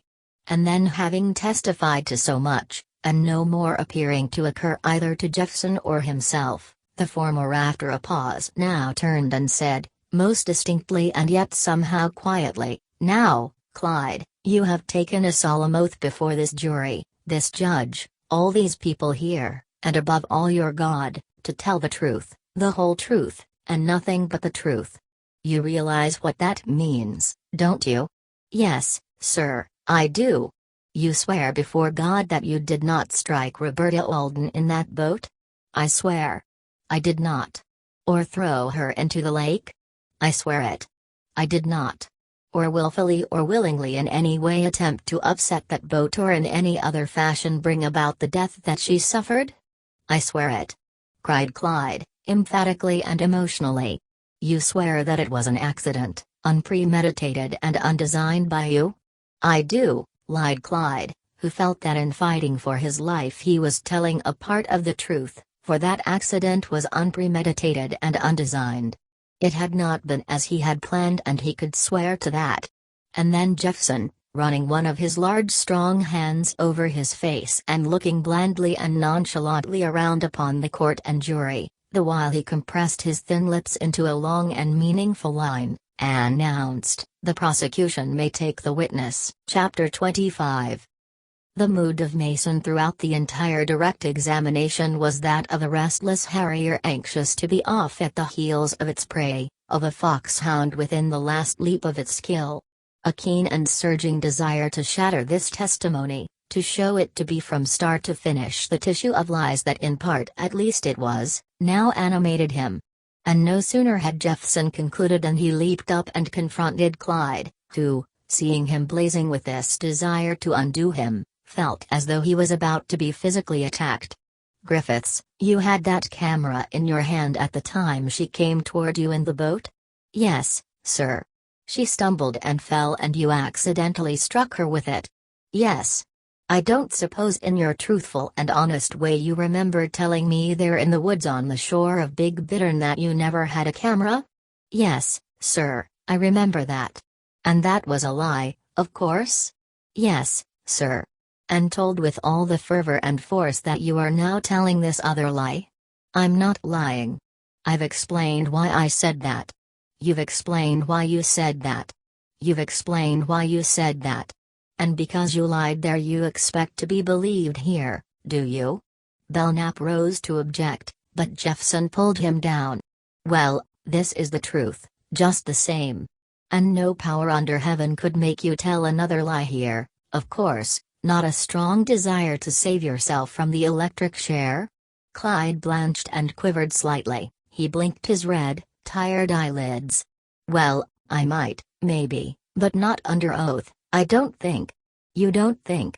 Oh, I see.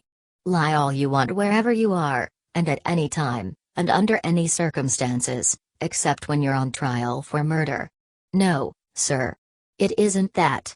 But what I just said is so. And you swear on the Bible, do you, that you experienced a change of heart? Yes, sir. That Miss Alden was very sad and that was what moved you to experience this change of heart? Yes, sir. That's how it was. Well, now, Griffiths, when she was up there in the country and waiting for you, she wrote you all those letters there, did she not? Yes, sir. You received one on an average of every 2 days, didn't you? Yes, sir. And you knew she was lonely and miserable there, didn't you? Yes, sir, but then I've explained. Oh, you've explained. You mean your lawyers have explained it for you?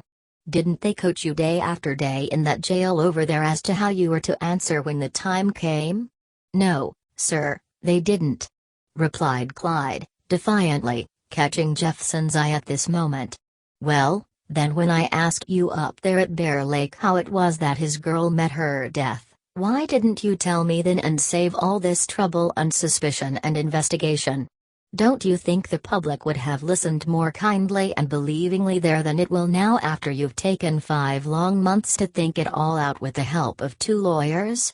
But I didn't think it out with any lawyers, persisted Clyde, still looking at Jeffson, who was supporting him with all his mental strength. I've just explained why I did that.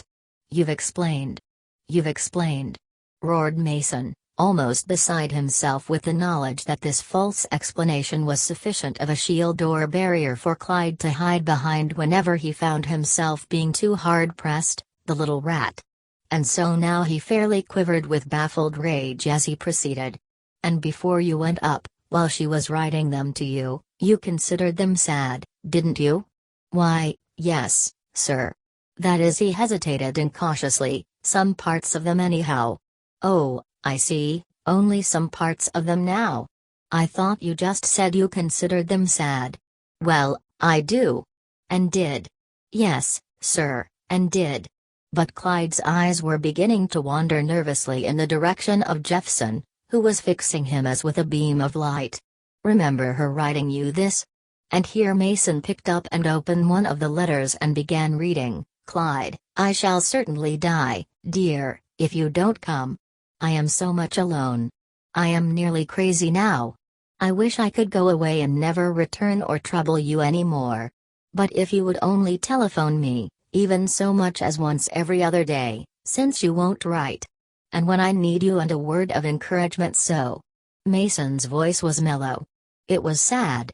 One could feel, as he spoke, the wave of passing pity that was moving as sound and color not only through him but through every spectator in the high, narrow courtroom. Does that seem at all sad to you?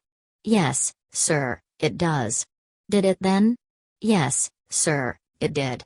You knew it was sincere, didn't you? Snarled Mason. Yes, sir. I did.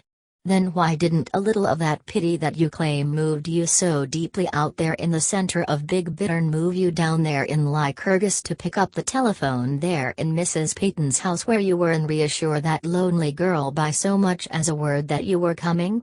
Was it because your pity for her then wasn't as great as it was after she wrote you that threatening letter? Or was it because you had a plot and you were afraid that too much telephoning to her might attract attention? How was it that you had so much pity all of a sudden up at Big Bittern, but none at all down there at Lycurgus? Is it something you can turn on and off like a faucet?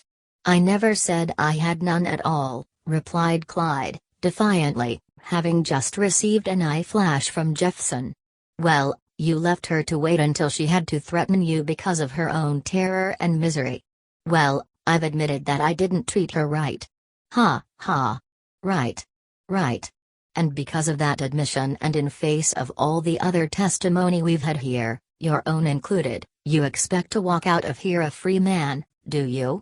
Belknap was not to be restrained any longer.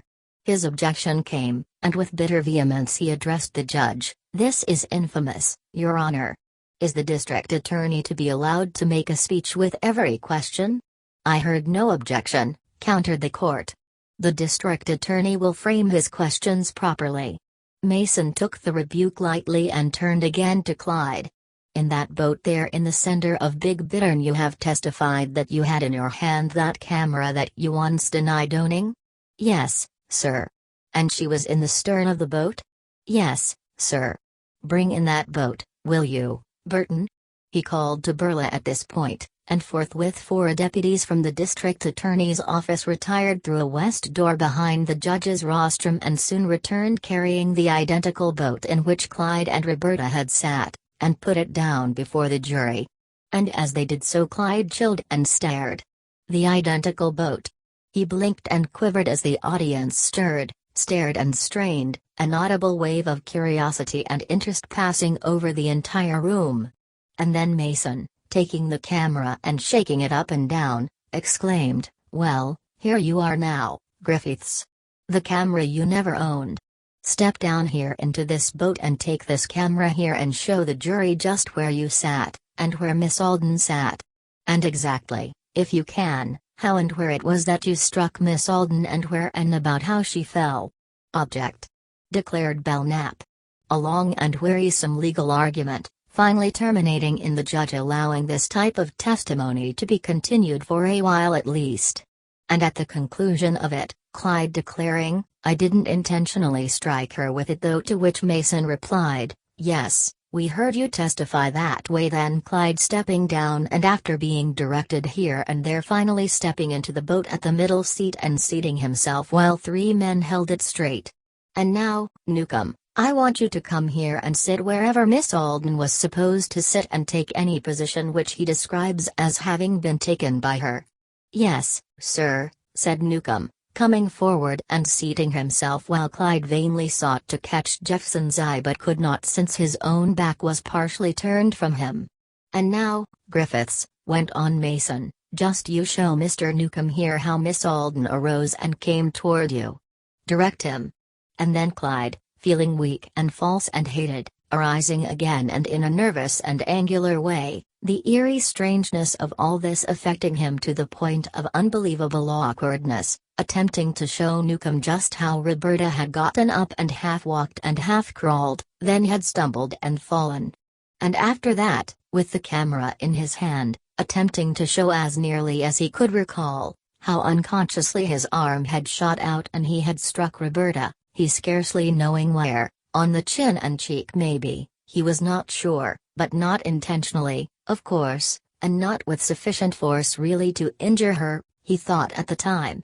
But just here a long wrangle between Belknap and Mason as to the competency of such testimony, since Clyde declared that he could not remember clearly, but Oberwalzer finally allowing the testimony on the ground that it would show, relatively, whether a light or heavy push or blow was required in order to upset anyone who might be lightly or loosely poised. But how in the heavens' name are these antics as here demonstrated on a man of Mr. Newcomb's build to show what would follow in the case of a girl of the size and weight of Miss Alden? Persisted Belknap. "Well, then we'll put a girl of the size and weight of Miss Alden in here." And at once calling for Zillah Saunders and putting her in Newcomb's place. But Belknap nonetheless proceeding with, "And what of that? The conditions aren't the same. This boat isn't on the water. No 2 people are going to be alike in their resistance or their physical responses to accidental blows. Then you refuse to allow this demonstration to be made? This was from Mason, turning and cynically inquiring, "Oh, make it if you choose." "It doesn't mean anything though, as anybody can see," persisted Belknap, suggestively. And so Clyde, under directions from Mason, now pushing at Zilla, about as hard, he thought, as he had accidentally pushed at Roberta. And she falling back a little, not much, but in so doing being able to lay a hand on each side of the boat and so save herself and the jury, in spite of Belknap's thought that his contentions would have counteracted all this, gathering the impression that Clyde, on account of his guilt and fear of death, was probably attempting to conjure something that had been much more viciously executed, to be sure. For had not the doctors sworn to the probable force of this and another blow on the top of the head? And had not Burton Burla testified to having discovered a hair in the camera? And how about the cry that woman had heard? How about that? But with that particular incident the court was adjourned for this day. On the following morning at the sound of the gavel, there was Mason, as fresh and vigorous and vicious as ever. And Clyde, after a miserable night in his cell and much bolstering by Jeffson and Belknap, determined to be as cool and insistent and innocent appearing as he could be, but with no real heart for the job, so convinced was he that local sentiment in its entirety was against him, that he was believed to be guilty. And with Mason beginning most savagely and bitterly, "You still insist that you experienced a change of heart, do you, Griffiths?" "Yes, sir, I do." "Ever hear of people being resuscitated after they have apparently drowned?" "I don't quite understand." "You know, of course, that people who are supposed to be drowned, who go down for the last time and don't come up, are occasionally gotten out of the water and revived, brought back to life by first-aid methods, working their arms and rolling them over a log or a barrel. You've heard of that, haven't you?" "Yes, sir, I think I have. I've heard of people being brought back to life after they're supposed to be drowned, but I don't think I ever heard just how." "You never did?" "No, sir." "Or how long they could stay underwater and still be revived?" "No, sir. I never did." "Never heard, for instance, that a person who had been in the water as long as 15 minutes might still be brought to?" "No, sir." "So it never occurred to you after you swam to shore yourself that you might still call for aid and so save her life even then?" "No, sir, it didn't occur to me. I thought she was dead by then." "I see. But when she was still alive out there in the water, how about that? You're a pretty good swimmer, aren't you?" "Yes, sir, I swim fairly well. Well enough, for instance, to save yourself by swimming over 500 feet with your shoes and clothes on. Isn't that so?" "Well, I did swim that distance then, yes, sir." "Yes, you did indeed, and pretty good for a fellow who couldn't swim 35 feet to an overturned boat, I'll say," concluded Mason. Here Jeffson waved aside Belknap's suggestion that he move to have this comment stricken out. Clyde was now dragged over his various boating and swimming experiences and made to tell how many times he had gone out on lakes in craft as dangerous as canoes and had never had an accident. "The first time you took Roberta out on Crum Lake was in a canoe, wasn't it?" "Yes, sir." "But you had no accident then?" "No, sir." "You cared for her then very much, didn't you?" "Yes, sir." "But the day she was drowned in Big Bittern, in this solid, round-bottomed rowboat, you didn't care for her any more." "Well, I've said how I felt then. And of course there couldn't be any relation between the fact that on Crum Lake you cared for her but on Big Bittern, I said how I felt then. But you wanted to get rid of her just the same, didn't you? The moment she was dead to run away to that other girl. You don't deny that, do you?" "I've explained why I did that," reiterated Clyde. "Explained. Explained. And you expect any fair-minded, decent, intelligent person to believe that explanation, do you?" Mason was fairly beside himself with rage and Clyde did not venture to comment as to that. The judge anticipated Jeffson's objection to this and bellowed, "Objection sustained." But Mason went right on. "You couldn't have been just a little careless, could you, Griffiths, in the handling of the boat and upset it yourself, say?" He drew near and leered. "No, sir, I wasn't careless. It was an accident that I couldn't avoid." Clyde was quite cool, though pale and tired. "An accident? Like that other accident out there in Kansas City, for instance? You're rather familiar with accidents of that kind, aren't you, Griffiths?"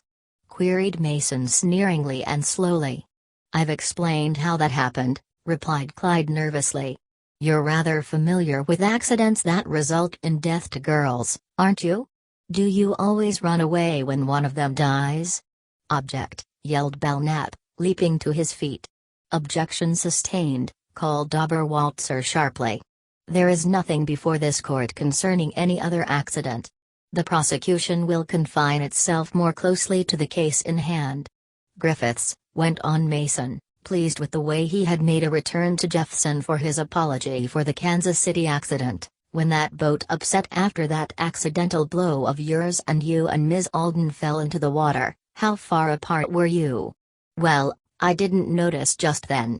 "Pretty close, weren't you?" "Not much more than a foot or two, surely, the way you stood there in the boat?" "Well, I didn't notice." "Maybe that, yes, sir. Close enough to have grabbed her and hung on to her if you had wanted to, weren't you? That's what you jumped up for, wasn't it, when she started to fall out?"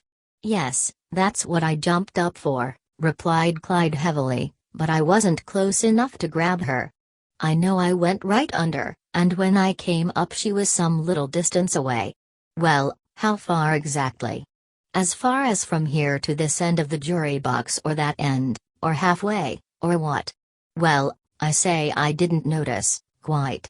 About as far from here to that end, I guess," he lied, stretching the distance by at least 8 feet. "Not really?" exclaimed Mason, pretending to evince astonishment. "This boat here turns over, you both fall in the water close together, and when you come up you and she are nearly 20 feet apart. Don't you think your memory is getting a little the best of you there?" "Well, that's the way it looked to me when I came up." "Well, now, after that boat turned over and you both came up, where were you in relation to it? Here is the boat now, and where were you out there in the audience, as to distance, I mean?" "Well, as I say, I didn't exactly notice when I first came up," returned Clyde, looking nervously and dubiously at the space before him. Most certainly a trap was being prepared for him. "About as far as from here to that railing beyond your table, I guess." "About 30 to 35 feet then," suggested Mason, slyly and hopefully. "Yes, sir. About that maybe. I couldn't be quite sure. And now with you over there and the boat here, where was Miss Alden at that time?"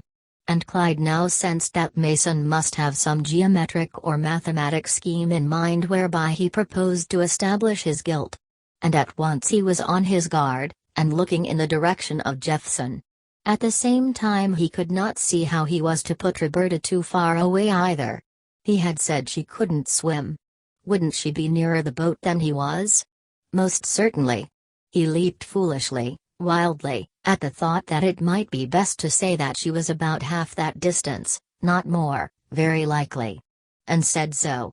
And at once Mason proceeded with, "Well, then she was not more than 15 feet or so from you or the boat." "No, sir, maybe not."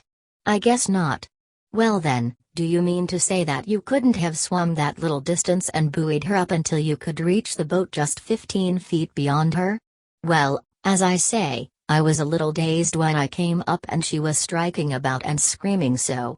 But there was that boat, not more than 35 feet away, according to your own story, and a mighty long way for a boat to move in that time, I'll say."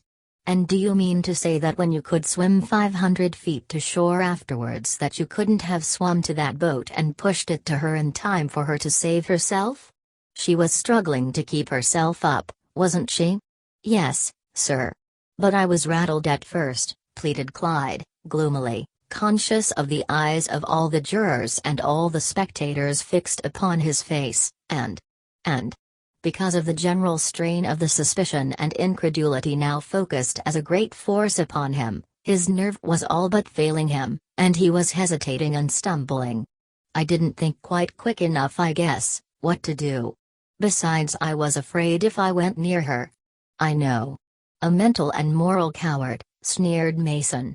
Besides, very slow to think when it's to your advantage to be slow, and swift when it's to your advantage to be swift. Is that it? No, sir. Well, then, if it isn't, just tell me this, Griffiths, why was it, after you got out of the water a few moments later, you had sufficient presence of mind to stop and bury that tripod before starting through the woods, whereas, when it came to rescuing her, you got rattled and couldn't do a thing? How was it that you could get so calm and calculating the moment you set your foot on land? What can you say to that? Well, I told you that afterwards I realized that there was nothing else to do. Yes, we know all about that. But doesn't it occur to you that it takes a pretty cool head after so much panic in the water to stop at a moment like that and take such a precaution as that, burying that tripod? How was it that you could think so well of that and not think anything about the boat a few moments before?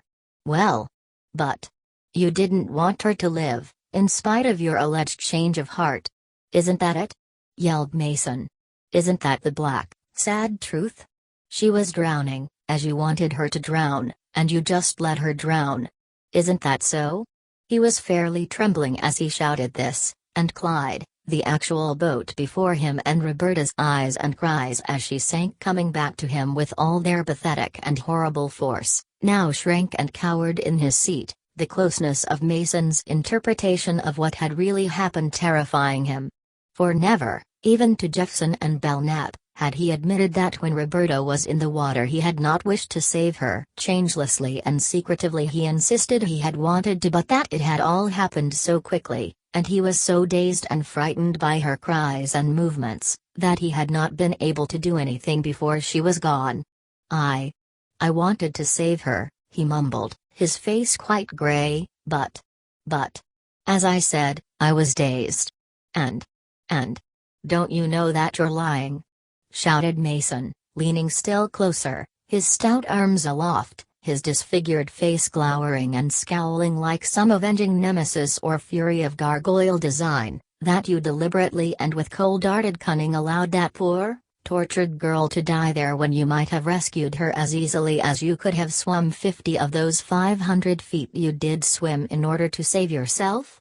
For by now he was convinced that he knew just how Clyde had actually slain Roberta, something in his manner and mood convincing him, and he was determined to drag it out of him if he could. And although Belknap was instantly on his feet with a protest that his client was being unfairly prejudiced in the eyes of the jury and that he was really entitled to, and now demanded, a mistrial, which complaint Justice Oberwalzer eventually overruled, still Clyde had time to reply, but most meekly and feebly, No, I didn't. I wanted to save her if I could. Yet his whole manner, as each and every juror noted, was that of one who was not really telling the truth, who was really all of the mental and moral coward that Belknap had insisted he was, but worse yet, really guilty of Roberta's death. For after all, asked each juror of himself as he listened, why couldn't he have saved her if he was strong enough to swim to shore afterwards, or at least have swum to and secured the boat and helped her to take hold of it? She only weighed 100 pounds, didn't she? Went on Mason feverishly. Yes, I think so. And you, what did you weigh at the time? About 140, replied Clyde. And 140-pound man, sneered Mason, turning to the jury, is afraid to go near a weak, sick, 100-pound little girl who is drowning, for fear she will cling to him and drag him under. And a perfectly good boat, strong enough to hold 3 or 4 up, within 15 or 20 feet. How's that? And to emphasize it and let it sink in, he now paused, and took from his pocket a large white handkerchief, and after wiping his neck and face and wrists, since they were quite damp from his emotional and physical efforts, turned to Burton Burla and called, "You might as well have this boat taken out of here, Burton. We're not going to need it for a little while anyhow." And forthwith the 4 deputies carried it out. And then, having recovered his poise, he once more turned to Clyde and began with, "Griffiths, You knew the color and feel of Roberta Alden's hair pretty well, didn't you? You were intimate enough with her, weren't you? I know the color of it, or I think I do, replied Clyde, wincing, an anguished chill at the thought of it affecting him almost observably. And the feel of it, too, didn't you? Persisted Mason. In those very loving days of yours before Miss X came along, you must have touched it often enough. I don't know whether I did or not, replied Clyde, catching a glance from Jeffson. Well, roughly. You must know whether it was coarse or fine, silky or coarse. You know that, don't you? It was silky, yes.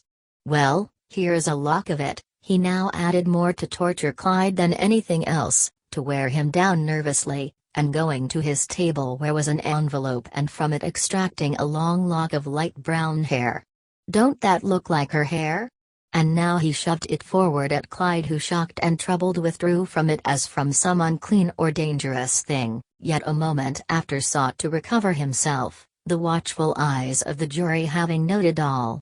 Oh, don't be afraid, persisted Mason, sardonically. It's only your dead love's hair.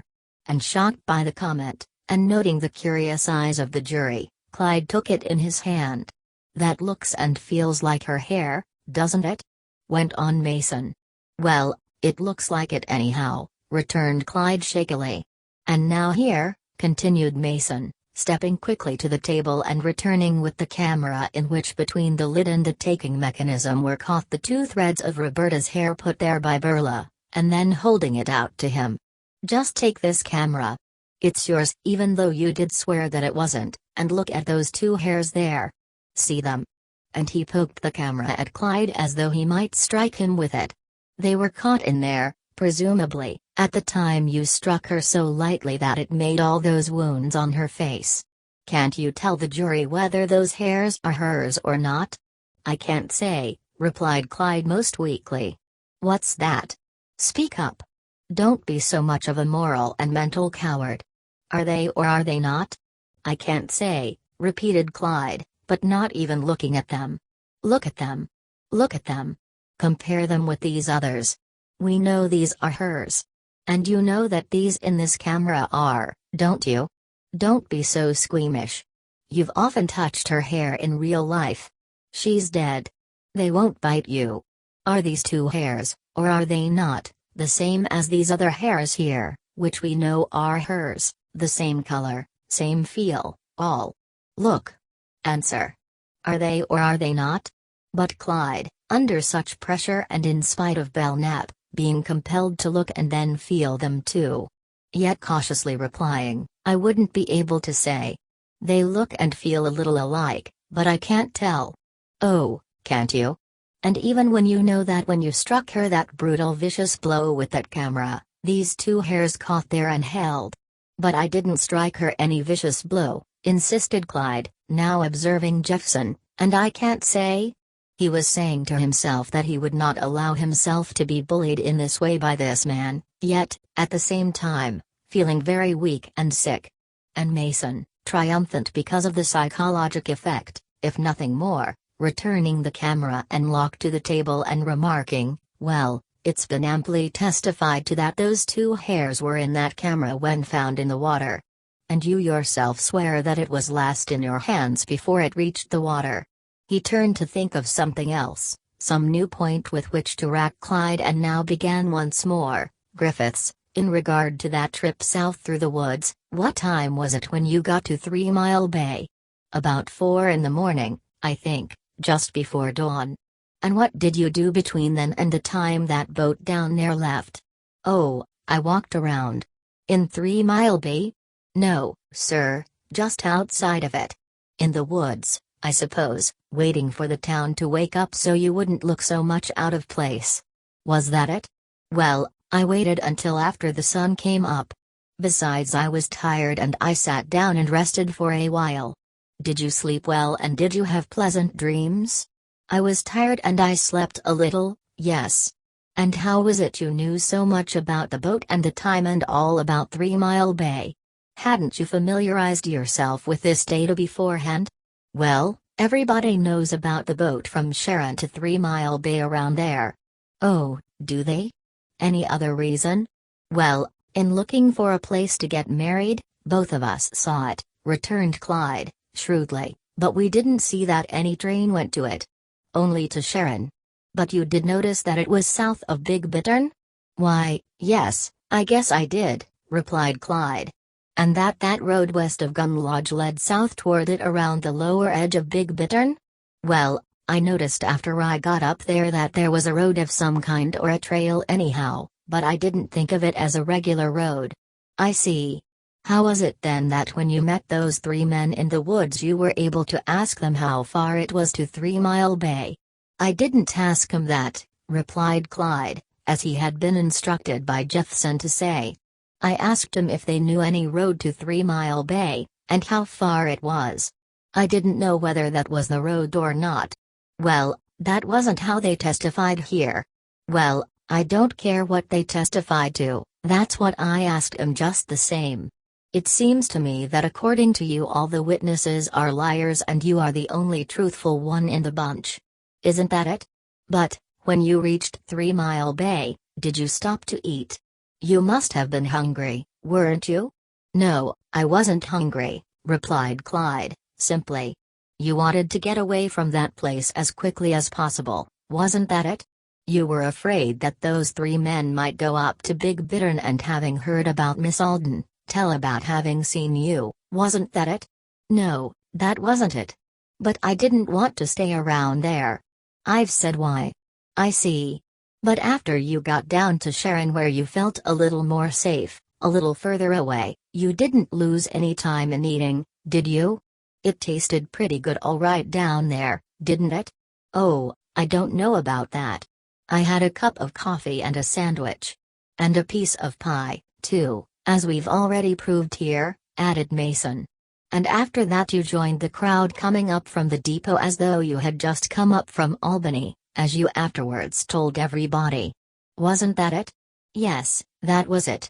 Well, now for a really innocent man who only so recently experienced a kindly change of heart, don't you think you were taking an awful lot of precaution? Hiding away like that and waiting in the dark and pretending that you had just come up from Albany. I've explained all that, persisted Clyde. Mason's next tack was to hold Clyde up to shame for having been willing, in the face of all she had done for him, to register Roberta in 3 different hotel registers as the unhallowed consort of presumably 3 different men in 3 different days. Why didn't you take separate rooms? Well, she didn't want it that way. She wanted to be with me. Besides, I didn't have any too much money. Even so, how could you have so little respect for her there, and then be so deeply concerned about her reputation after she was dead that you had to run away and keep the secret of her death all to yourself, in order, as you say, to protect her name and reputation? Your Honor, interjected Belknap, this isn't a question. It's an oration. I withdraw the question, countered Mason, and then went on. Do you admit, by the way, that you are a mental and moral coward, Griffiths, do you? No, sir. I don't. You do not? No, sir. Then when you lie, and swear to it, you are just the same as any other person who is not a mental and moral coward, and deserving of all the contempt and punishment due a person who is a perjurer and a false witness. Is that correct? Yes, sir. I suppose so. Well, if you are not a mental and moral coward, how can you justify your leaving that girl in that lake, after, as you say, you accidentally struck her and when you knew how her parents would soon be suffering because of her loss, and not say one word to anybody, just walk off, and hide the tripod and your suit and sneak away like an ordinary murderer? Wouldn't you think that that was the conduct of a man who had plotted and executed murder and was trying to get away with it, if you had heard of it about someone else? Or would you think it was just the sly, crooked trick of a man who was only a mental and moral coward and who was trying to get away from the blame for the accidental death of a girl whom he had seduced and news of which might interfere with his prosperity? Which? Well, I didn't kill her, just the same, insisted Clyde. Answer the question. Thundered Mason. I ask the court to instruct the witness that he need not answer such a question, put in Jeffson, rising and fixing first Clyde and then Oberwalzer with his eye. "It is purely an argumentative one and has no real bearing on the facts in this case." "I so instruct," replied Oberwalzer. "The witness need not answer." Whereupon Clyde merely stared, greatly heartened by this unexpected aid. "Well, to go on," proceeded Mason, now more nettled and annoyed than ever by this watchful effort on the part of Belknap and Jephson to break the force and significance of his each and every attack, and all the more determined not to be outdone. "You say you didn't intend to marry her if you could help it, before you went up there?" "Yes, sir." "That she wanted you to, but you hadn't made up your mind?" "Yes." "Well, do you recall the cookbook and the salt and pepper shakers and the spoons and knives and so on that she put in her bag?" "Yes, sir." "I do. What do you suppose she had in mind when she left Bilt's, with those things in her trunk, that she was going out to live in some hall bedroom somewhere, unmarried, while you came to see her once a week or once a month?" Before Belknap could object, Clyde shot back the proper answer. "I can't say what she had in her mind about that. You couldn't possibly have told her over the telephone there at Bilt's, for instance, after she wrote you that if you didn't come for her she was coming to Lycurgus, that you would marry her?" "No, sir, I didn't." "You weren't mental and moral coward enough to be bullied into anything like that, were you?" "I never said I was a mental and moral coward." "But you weren't to be bullied by a girl you had seduced?"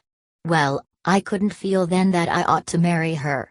"You didn't think she'd make as good a match as Miss X?" "I didn't think I ought to marry her if I didn't love her anymore." "Not even to save her honor, and your own decency?" "Well, I didn't think we could be happy together then." "That was before your great change of heart, I suppose?" "It was before we went to Utica, yes." "And while you were still so enraptured with Miss X?" "I was in love with Miss X, yes."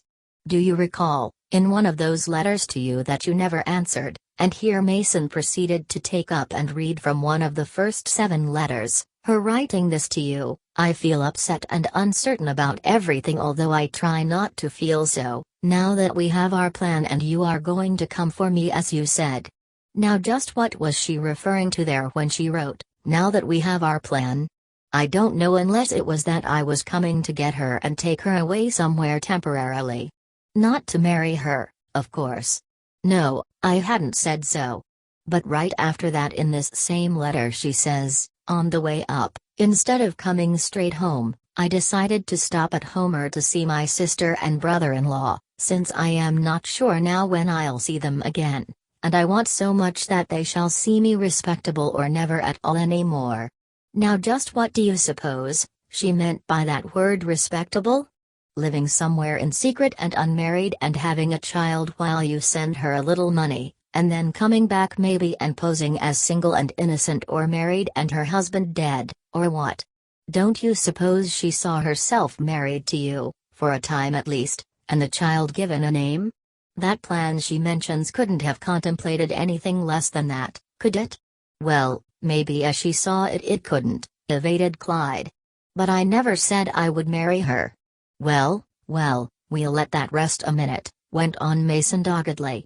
"But now take this," and here he began reading from the 10th letter. "It won't make any difference to you about your coming a few days sooner than you intended, will it, dear? Even if we have got to get along on a little less, I know we can, for the time I will be with you anyhow. Probably no more than 6 or 8 months at the most. I agreed to let you go by then, you know, if you want to. I can be very saving and economical. It can't be any other way now, Clyde, although for your own sake I wish it could." "What do you suppose all that means, saving and economical, and not letting you go until after 8 months? Living in a hall bedroom and you coming to see her once a week? Or hadn't you really agreed to go away with her and marry her, as she seems to think here?" "I don't know, unless she thought she could make me, maybe," replied Clyde, the while various backwoodsmen and farmers and jurors actually sniffed and sneered, so infuriated were they by the phrase "make me," which Clyde had scarcely noticed. "I never agreed to." "Unless she could make you. So that was the way you felt about it, was it?" Griffiths. Yes, sir. You'd swear to that as quick as you would to anything else? Well, I have sworn to it. And Mason, as well as Belknap and Jeffson and Clyde himself, now felt the strong public contempt and rage that the majority of those present had for him from the start, now surging and shaking all. It filled the room. Yet before him were all the hours Mason needed in which he could pick and choose at random from the mass of testimony as to just what he would quiz and bedevil and torture Clyde with next. And so now, looking over his notes, arranged fan-wise on the table by Earl Newcomb for his convenience, he now began once more with, Griffiths, in your testimony here yesterday, through which you were being led by your counsel, Mr. Jeffson, at this Jeffson bowed sardonically, you talked about that change of heart that you experienced after you encountered Roberta Alden once more at Fonda and Utica back there in July, just as you were starting on this death trip. Clyde's yes, sir, came before Belknap could object, but the latter managed to have death trip changed to trip. Before going up there with her you hadn't been liking her as much as you might have. Wasn't that the way of it? Not as much as I had at one time, no, sir. And just how long, from when to when, was the time in which you really did like her, before you began to dislike her, I mean? Well, from the time I first met her until I met Miss X. But not afterwards? Oh, I can't say not entirely afterwards. I cared for her some, a good deal, I guess, but still not as much as I had. I felt more sorry for her than anything else, I suppose. And now, let's see. That was between December 1st last say, and last April or May, or wasn't it? About that time, I think, yes, sir. Well, during that time, December 1st to April or May 1st you were intimate with her, weren't you? Yes, sir. Even though you weren't caring for her so much. Why, yes, sir, replied Clyde, hesitating slightly, while the rurals jerked and craned at this introduction of the sex crime. And yet at nights, and in spite of the fact that she was alone over there in her little room, as faithful to you, as you yourself have testified, as anyone could be, you went off to dances, parties, dinners, and automobile rides, while she sat there. Oh, but I wasn't off all the time. Oh, weren't you? But you heard the testimony of Tracy and Jill Trumbull, and Frederick Sells, and Frank Harriet, and Burchard Taylor, on this particular point, didn't you? Yes, sir. Well, were they all liars, or were they telling the truth? Well, they were telling the truth as near as they could remember, I suppose. But they couldn't remember very well, is that it? Well, I wasn't off all the time. Maybe I was gone 2 or 3 times a week, maybe 4 sometimes, not more. And the rest you gave to Miss Alden? Yes, sir. Is that what she meant in this letter here? And here he took up another letter from the pile of Roberta's letters, and opening it and holding it before him, read, night after night, almost every night after that dreadful Christmas Day when you left me, I was alone nearly always. Is she lying, or isn't she? Snapped Mason fiercely, and Clyde, sensing the danger of accusing Roberta of lying here, weakly and shamefacedly replied, no, she isn't lying. But I did spend some evenings with her just the same. And yet you heard Mrs. Gilpin and her husband testify here that night after night from December 1st on Miss Alden was mostly always alone in her room and that they felt sorry for her and thought it so unnatural and tried to get her to join them, but she wouldn't. You heard them testify to that, didn't you? Yes, sir. And yet you insist that you were with her some? Yes, sir. Yet at the same time loving and seeking the company of Miss X? Yes, sir. And trying to get her to marry you? I wanted her to, yes, sir. Yet continuing relations with Miss Alden when your other interests left you any time? Well. Yes, sir, once more hesitated Clyde, enormously troubled by the shabby picture of his character which these disclosures seemed to conjure, yet somehow feeling that he was not as bad, or at least had not intended to be, as all this made him appear. Other people did things like that too, didn't they, those young men in Lycurgus society, or they had talked as though they did. Well, Don't you think your learned counsel found a very mild term for you when they described you as a mental and moral coward?" sneered Mason, and at the same time from the rear of the long narrow courtroom, a profound silence seeming to precede, accompany and follow it, yet not without an immediate roar of protest from Belknap, came the solemn, vengeful voice of an irate woodsman, "Why don't they kill the goddamned bastard and be done with him?" And at once Oberwalzer gaveling for order and ordering the arrest of the offender at the same time that he ordered all those not seated driven from the courtroom, which was done. And then the offender arrested and ordered arraigned on the following morning. And after that, silence, with Mason once more resuming, "Griffiths, you say when you left Lycurgus you had no intention of marrying Roberta Alden unless you could not arrange in any other way?" "Yes, sir. That was my intention at that time." "And accordingly you were fairly certain of coming back?" "Yes, sir, I thought I was." "Then why did you pack everything in your room in your trunk and lock it?" Well, that is," hesitated Clyde, the charge coming so quickly and so entirely apart from what had just been spoken of before that he had scarcely time to collect his wits. "Well, you see, I wasn't absolutely sure. I didn't know but what I might have to go whether I wanted to or not." "I see. And so if you had decided up there unexpectedly as you did," and here Mason smirked on him as much as to say, "You think anyone believes that? You wouldn't have had time to come back and decently pack your things and depart?" "Well, no, sir, that wasn't the reason either." "Well then, what was the reason?" "Well, you see," and here for lack of previous thought on this subject as well as lack of wit to grasp the essentiality of a suitable and plausible answer quickly, Clyde hesitated, as everyone, first and foremost Belknap and Jeffson, noted, and then went on, "Well, you see, if I had to go away, even for a short time as I thought I might, I decided that I might need whatever I had in a hurry." "I see. You're quite sure it wasn't that in case the police discovered who Clifford Golden or Carl Graham were, that you might wish to leave quickly?" "No, sir. It wasn't. And so you didn't tell Mrs. Peyton you were giving up the room either, did you?" "No, sir. In your testimony the other day you said something about not having money enough to go up there and take Miss Alden away on any temporary marriage scheme, even one that would last so long as 6 months." "Yes, sir. When you left Lycurgus to start on the trip, how much did you have?" "About $50. "About 50? Don't you know exactly how much you had?" "I had $50, yes, sir."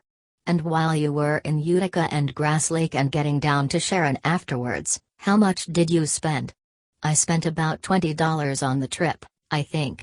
"Don't you know?" "Not exactly, no, sir. Somewhere around $20, though." "Well, now let's see about that exactly if we can," went on Mason, and here, once more, Clyde began to sense a trap and grew nervous, for there was all that money given him by Sondra and some of which he had spent, too. "How much was your fare from Fondant to Utica for yourself?" $1.25. "And what did you have to pay for your room at the hotel at Utica for you and Roberta?" "That was $4. "And of course you had dinner that night and breakfast the next morning, which cost you how much?" "It was about $3 for both meals." "Was that all you spent in Utica?" Mason was taking a side glance occasionally at a slip of paper on which he had figures and notes, but which Clyde had not noticed. "Yes, sir." "How about the straw hat that it has been proved you purchased while there?" "Oh, yes, sir, I forgot about that," said Clyde, nervously. "That was $2, yes, sir."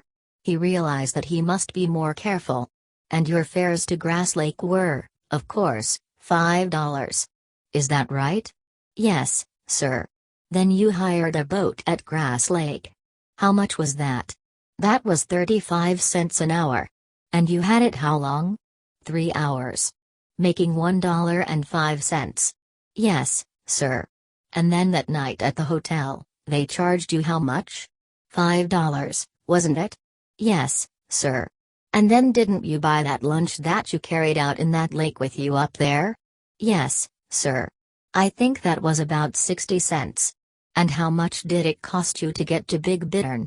It was $1 on the train to Gun Lodge and $1 on the bus for the two of us to Big Bittern.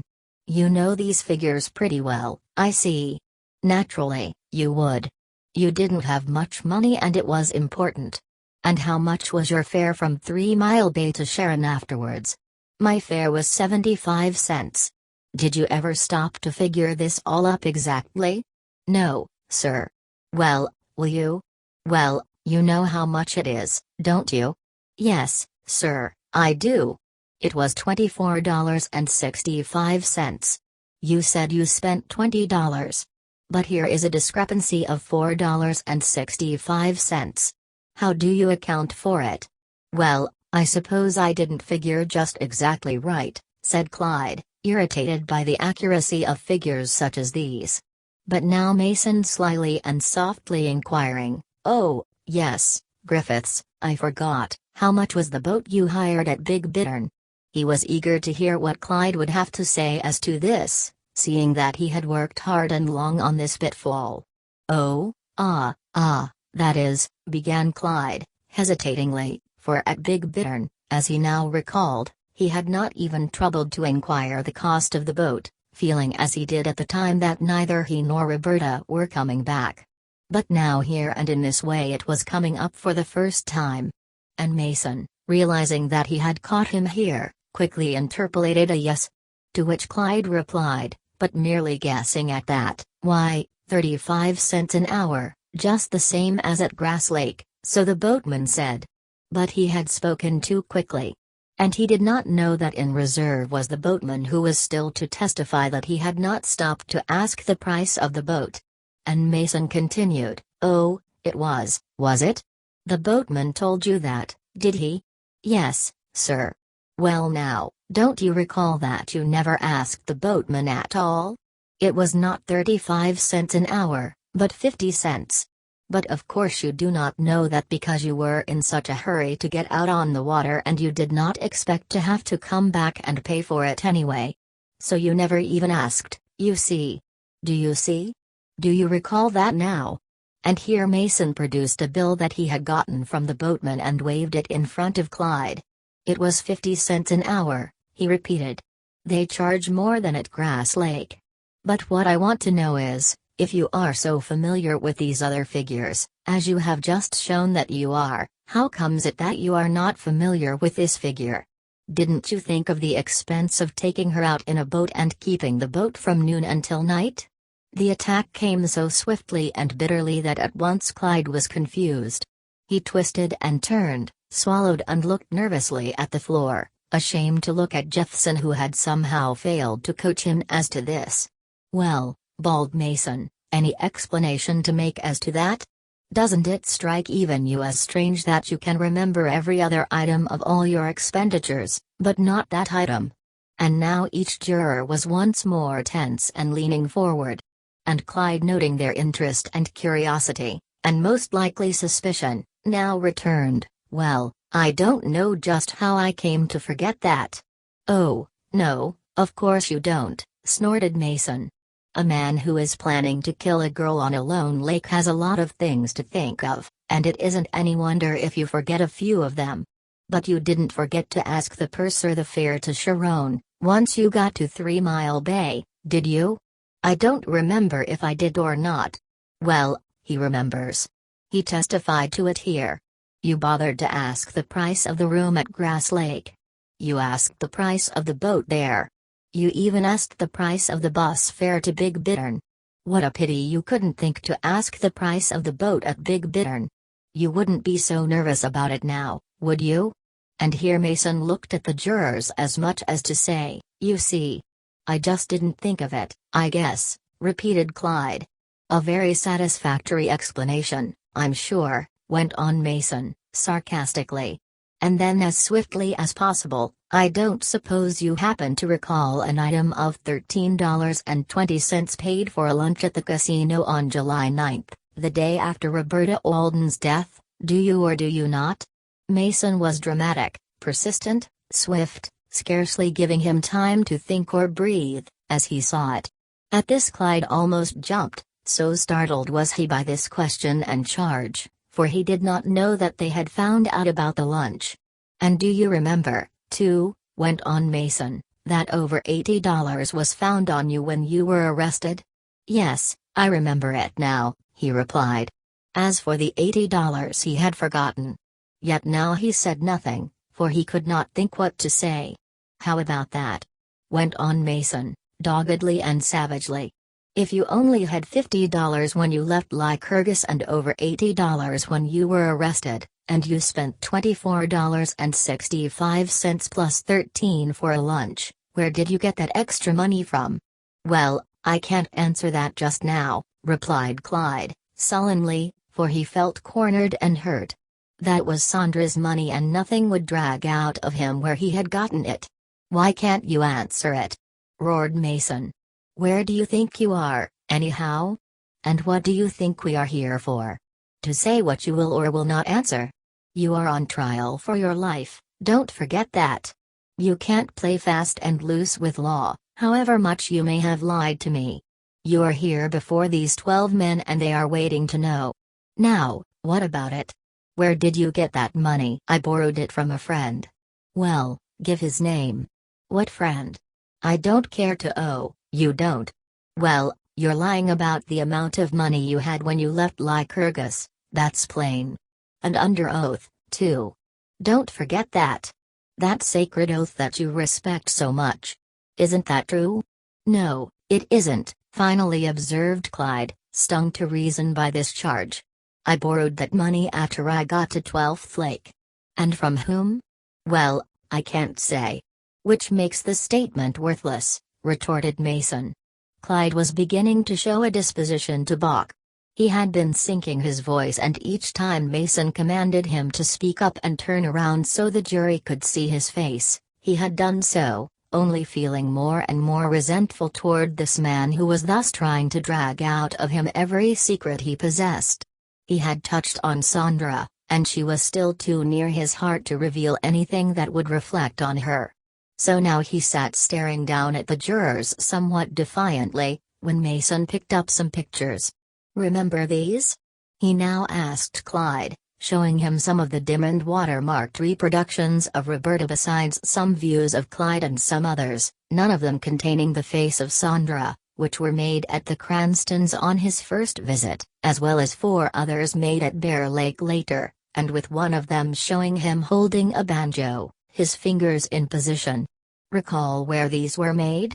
asked Mason, showing him the reproduction of Roberta first. "Yes, I do." "Where was it?"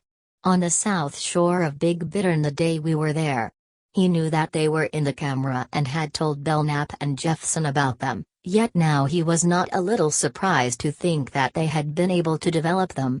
"Griffiths," went on Mason, "your lawyers didn't tell you that they fished and fished for that camera you swore you didn't have with you before they found that I had it, did they?"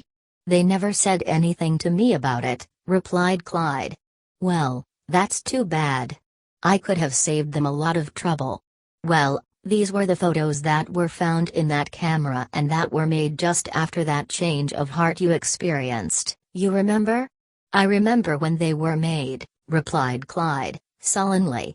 "Well, they were made before you two went out in that boat for the last time, before you finally told her whatever it was you wanted to tell her, before she was murdered out there, at a time when, as you have testified, she was very sad." "No, that was the day before," defied Clyde. "Oh, I see. Well, anyhow, these pictures look a little cheerful for one who was as depressed as you say she was." "Well, but she wasn't nearly as depressed then as she was the day before," flashed Clyde, for this was the truth and he remembered it. "I see. But just the same, look at these other pictures. These 3 here, for instance. Where were they made?" "At the Cranston Lodge on 12th Lake, I think." "Right. And that was June 18th or 19th, wasn't it?" "On the 19th, I think." "Well, now, do you recall a letter Roberta wrote you on the 19th? "No, sir." "You don't recall any particular one?" "No, sir. But they were all very sad, you have said." "Yes, sir, they were."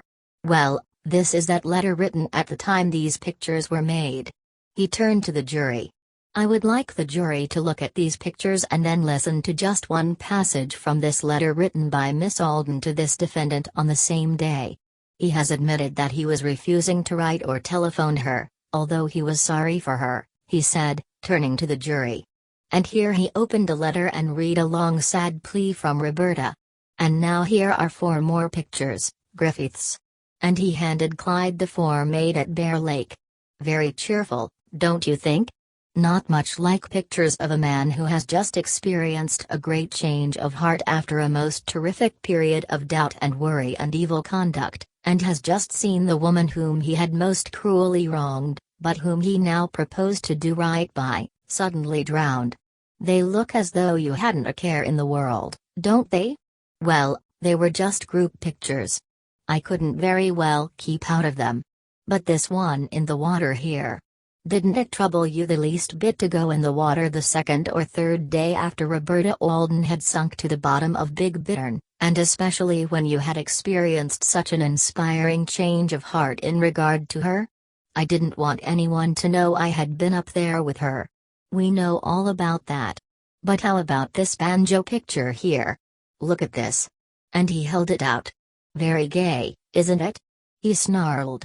And now Clyde, dubious and frightened, replied, but I wasn't enjoying myself just the same. Not when you were playing the banjo here? Not when you were playing golf and tennis with your friends the very next day after her death? Not when you were buying and eating $13 lunches?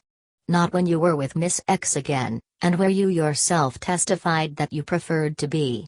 Mason's manner was snarling, punitive, sinister, bitterly sarcastic. Well, not just then, anyhow, no, sir. What do you mean, not just then? Weren't you where you wanted to be? Well, in one way I was, certainly, replied Clyde, thinking of what Sandra would think when she read this, as unquestionably she would. Quite everything of all this was being published in the papers every day. He could not deny that he was with her and that he wanted to be with her. At the same time he had not been happy. How miserably unhappy he had been, enmeshed in that shameful and brutal plot. But now he must explain in some way so that Sandra, when she should read it, and this jury, would understand. And so now he added, while he swallowed with his dry throat and licked his lips with his dry tongue, but I was sorry about Miss Alden just the same. I couldn't be happy then, I couldn't be. I was just trying to make people think that I hadn't had anything to do with her going up there, that's all. I couldn't see that there was any better way to do. I didn't want to be arrested for what I hadn't done. Don't you know that is false? Don't you know you are lying? Shouted Mason, as though to the whole world, and the fire and the fury of his unbelief and contempt was sufficient to convince the jury, as well as the spectators, that Clyde was the most unmitigated of liars. You heard the testimony of Rufus Martin, the second cook up there at Bear Lake? Yes, sir. You heard him swear that he saw you and Miss X at a certain point overlooking Bear Lake and that she was in your arms and that you were kissing her. Was that true? Yes, sir. And that exactly 4 days after you had left Roberta Alden under the waters of Big Bittern. Were you afraid of being arrested then? Yes, sir. Even when you were kissing her and holding her in your arms? Yes, sir, replied Clyde drearily and hopelessly. Well, of all things. Bawled Mason. Could you imagine such stuff being whimpered before a jury, if you hadn't heard it with your own ears? Do you really sit there and swear to this jury that you could bill and coo with one deceived girl in your arms and a second one in a lake 100 miles away, and yet be miserable because of what you were doing? Just the same, that's the way it was, replied Clyde. Excellent. Incomparable, shouted Mason. And here he wearily and sighfully drew forth his large white handkerchief once more and surveying the courtroom at large proceeded to mop his face as much as to say, well, this is a task indeed, then continuing with more force than ever, Griffiths, only yesterday on the witness stand you swore that you personally had no plan to go to Big Bittern when you left Lycurgus. No, sir, I hadn't. But when you two got in that room at the Renfrew house in Utica and you saw how tired she looked, it was you that suggested that a vacation of some kind, a little one, something within the range of your joint purses at the time, would be good for her. Wasn't that the way of it? Yes, sir. That was the way of it, replied Clyde. But up to that time you hadn't even thought of the Adirondacks specifically. Well, no sir, no particular lake, that is. I did think we might go to some summer place maybe, there mostly lakes around there, but not to any particular one that I knew of. I see. And after you suggested it, it was she that said that you had better get some folders or maps, wasn't it? Yes, sir. And then it was that you went downstairs and got them? Yes, sir. At the Renfrew house in Utica? Yes, sir. Not anywhere else by any chance? No, sir. And afterwards, in looking over those maps, you saw Grass Lake and Big Bittern and decided to go up that way. Was that the way of it? Yes, we did, lied Clyde, most nervously, wishing now that he had not testified that it was in the Renfrew house that he had secured the folders. There might be some trap here again. You and Miss Alden? Yes, sir. And you picked on Grass Lake as being the best because it was the cheapest. Wasn't that the way of it? Yes, sir. That was the way. I see. And now do you remember these? He added, reaching over and taking from his table a series of folders all properly identified as part and parcel of the contents of Clyde's bag at Bear Lake at the time he was arrested and which he now placed in Clyde's hands. Look them over. Are those the folders I found in your bag at Bear Lake? Well, they look like the ones I had there.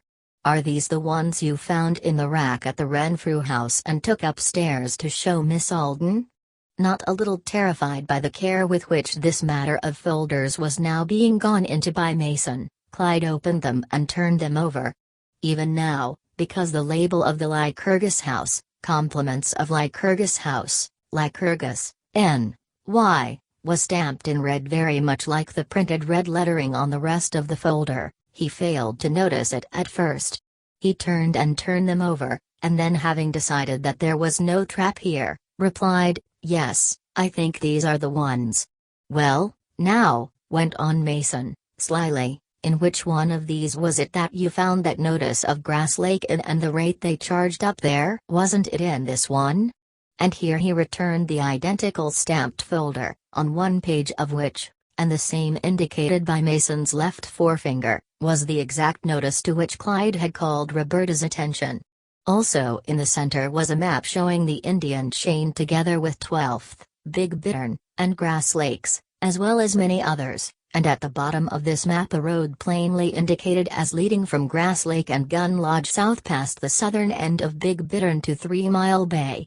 Now seeing this after so long a time again, he suddenly decided that it must be his knowledge of this road that Mason was seeking to establish, and a little quivery and creepy now, he replied, "Yes, it may be the one. It looks like it. I guess it is, maybe."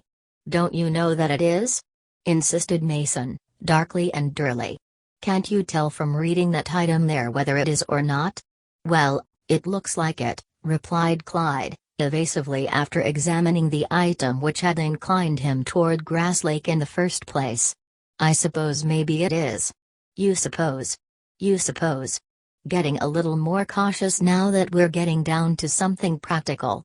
"Well, just look at that map there again and tell me what you see. Tell me if you don't see a road marked as leading south from Grass Lake." "Yes," replied Clyde, a little sullenly and bitterly after a time, so flayed and bruised was he by this man who was so determined to harry him to his grave. He fingered the map and pretended to look as directed, but was seeing only all that he had seen long before there in Lycurgus, so shortly before he departed for Fonda to meet Roberta. And now here it was being used against him. "And where does it run, please? Do you mind telling the jury where it runs, from where to where?" And Clyde, nervous and fearful and physically very much reduced, now replied, "Well, it runs from Grass Lake to 3 Mile Bay."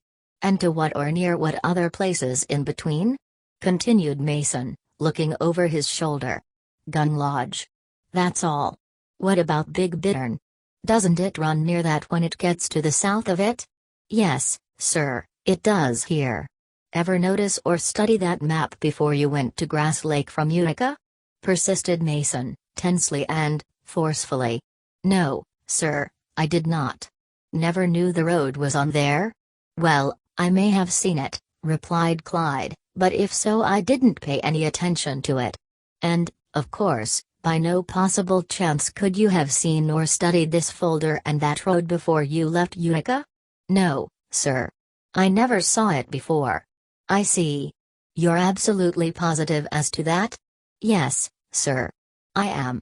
Well then, explain to me, or to this jury, if you can, and under your solemn oath which you respect so much, how it comes that this particular folder chances to be marked, Compliments of the Lycurgus House, Lycurgus, N.Y., and here he folded the folder and presenting the back, showed Clyde the thin red stamp in between the other red lettering. And Clyde, noting it, gazed as one in a trance.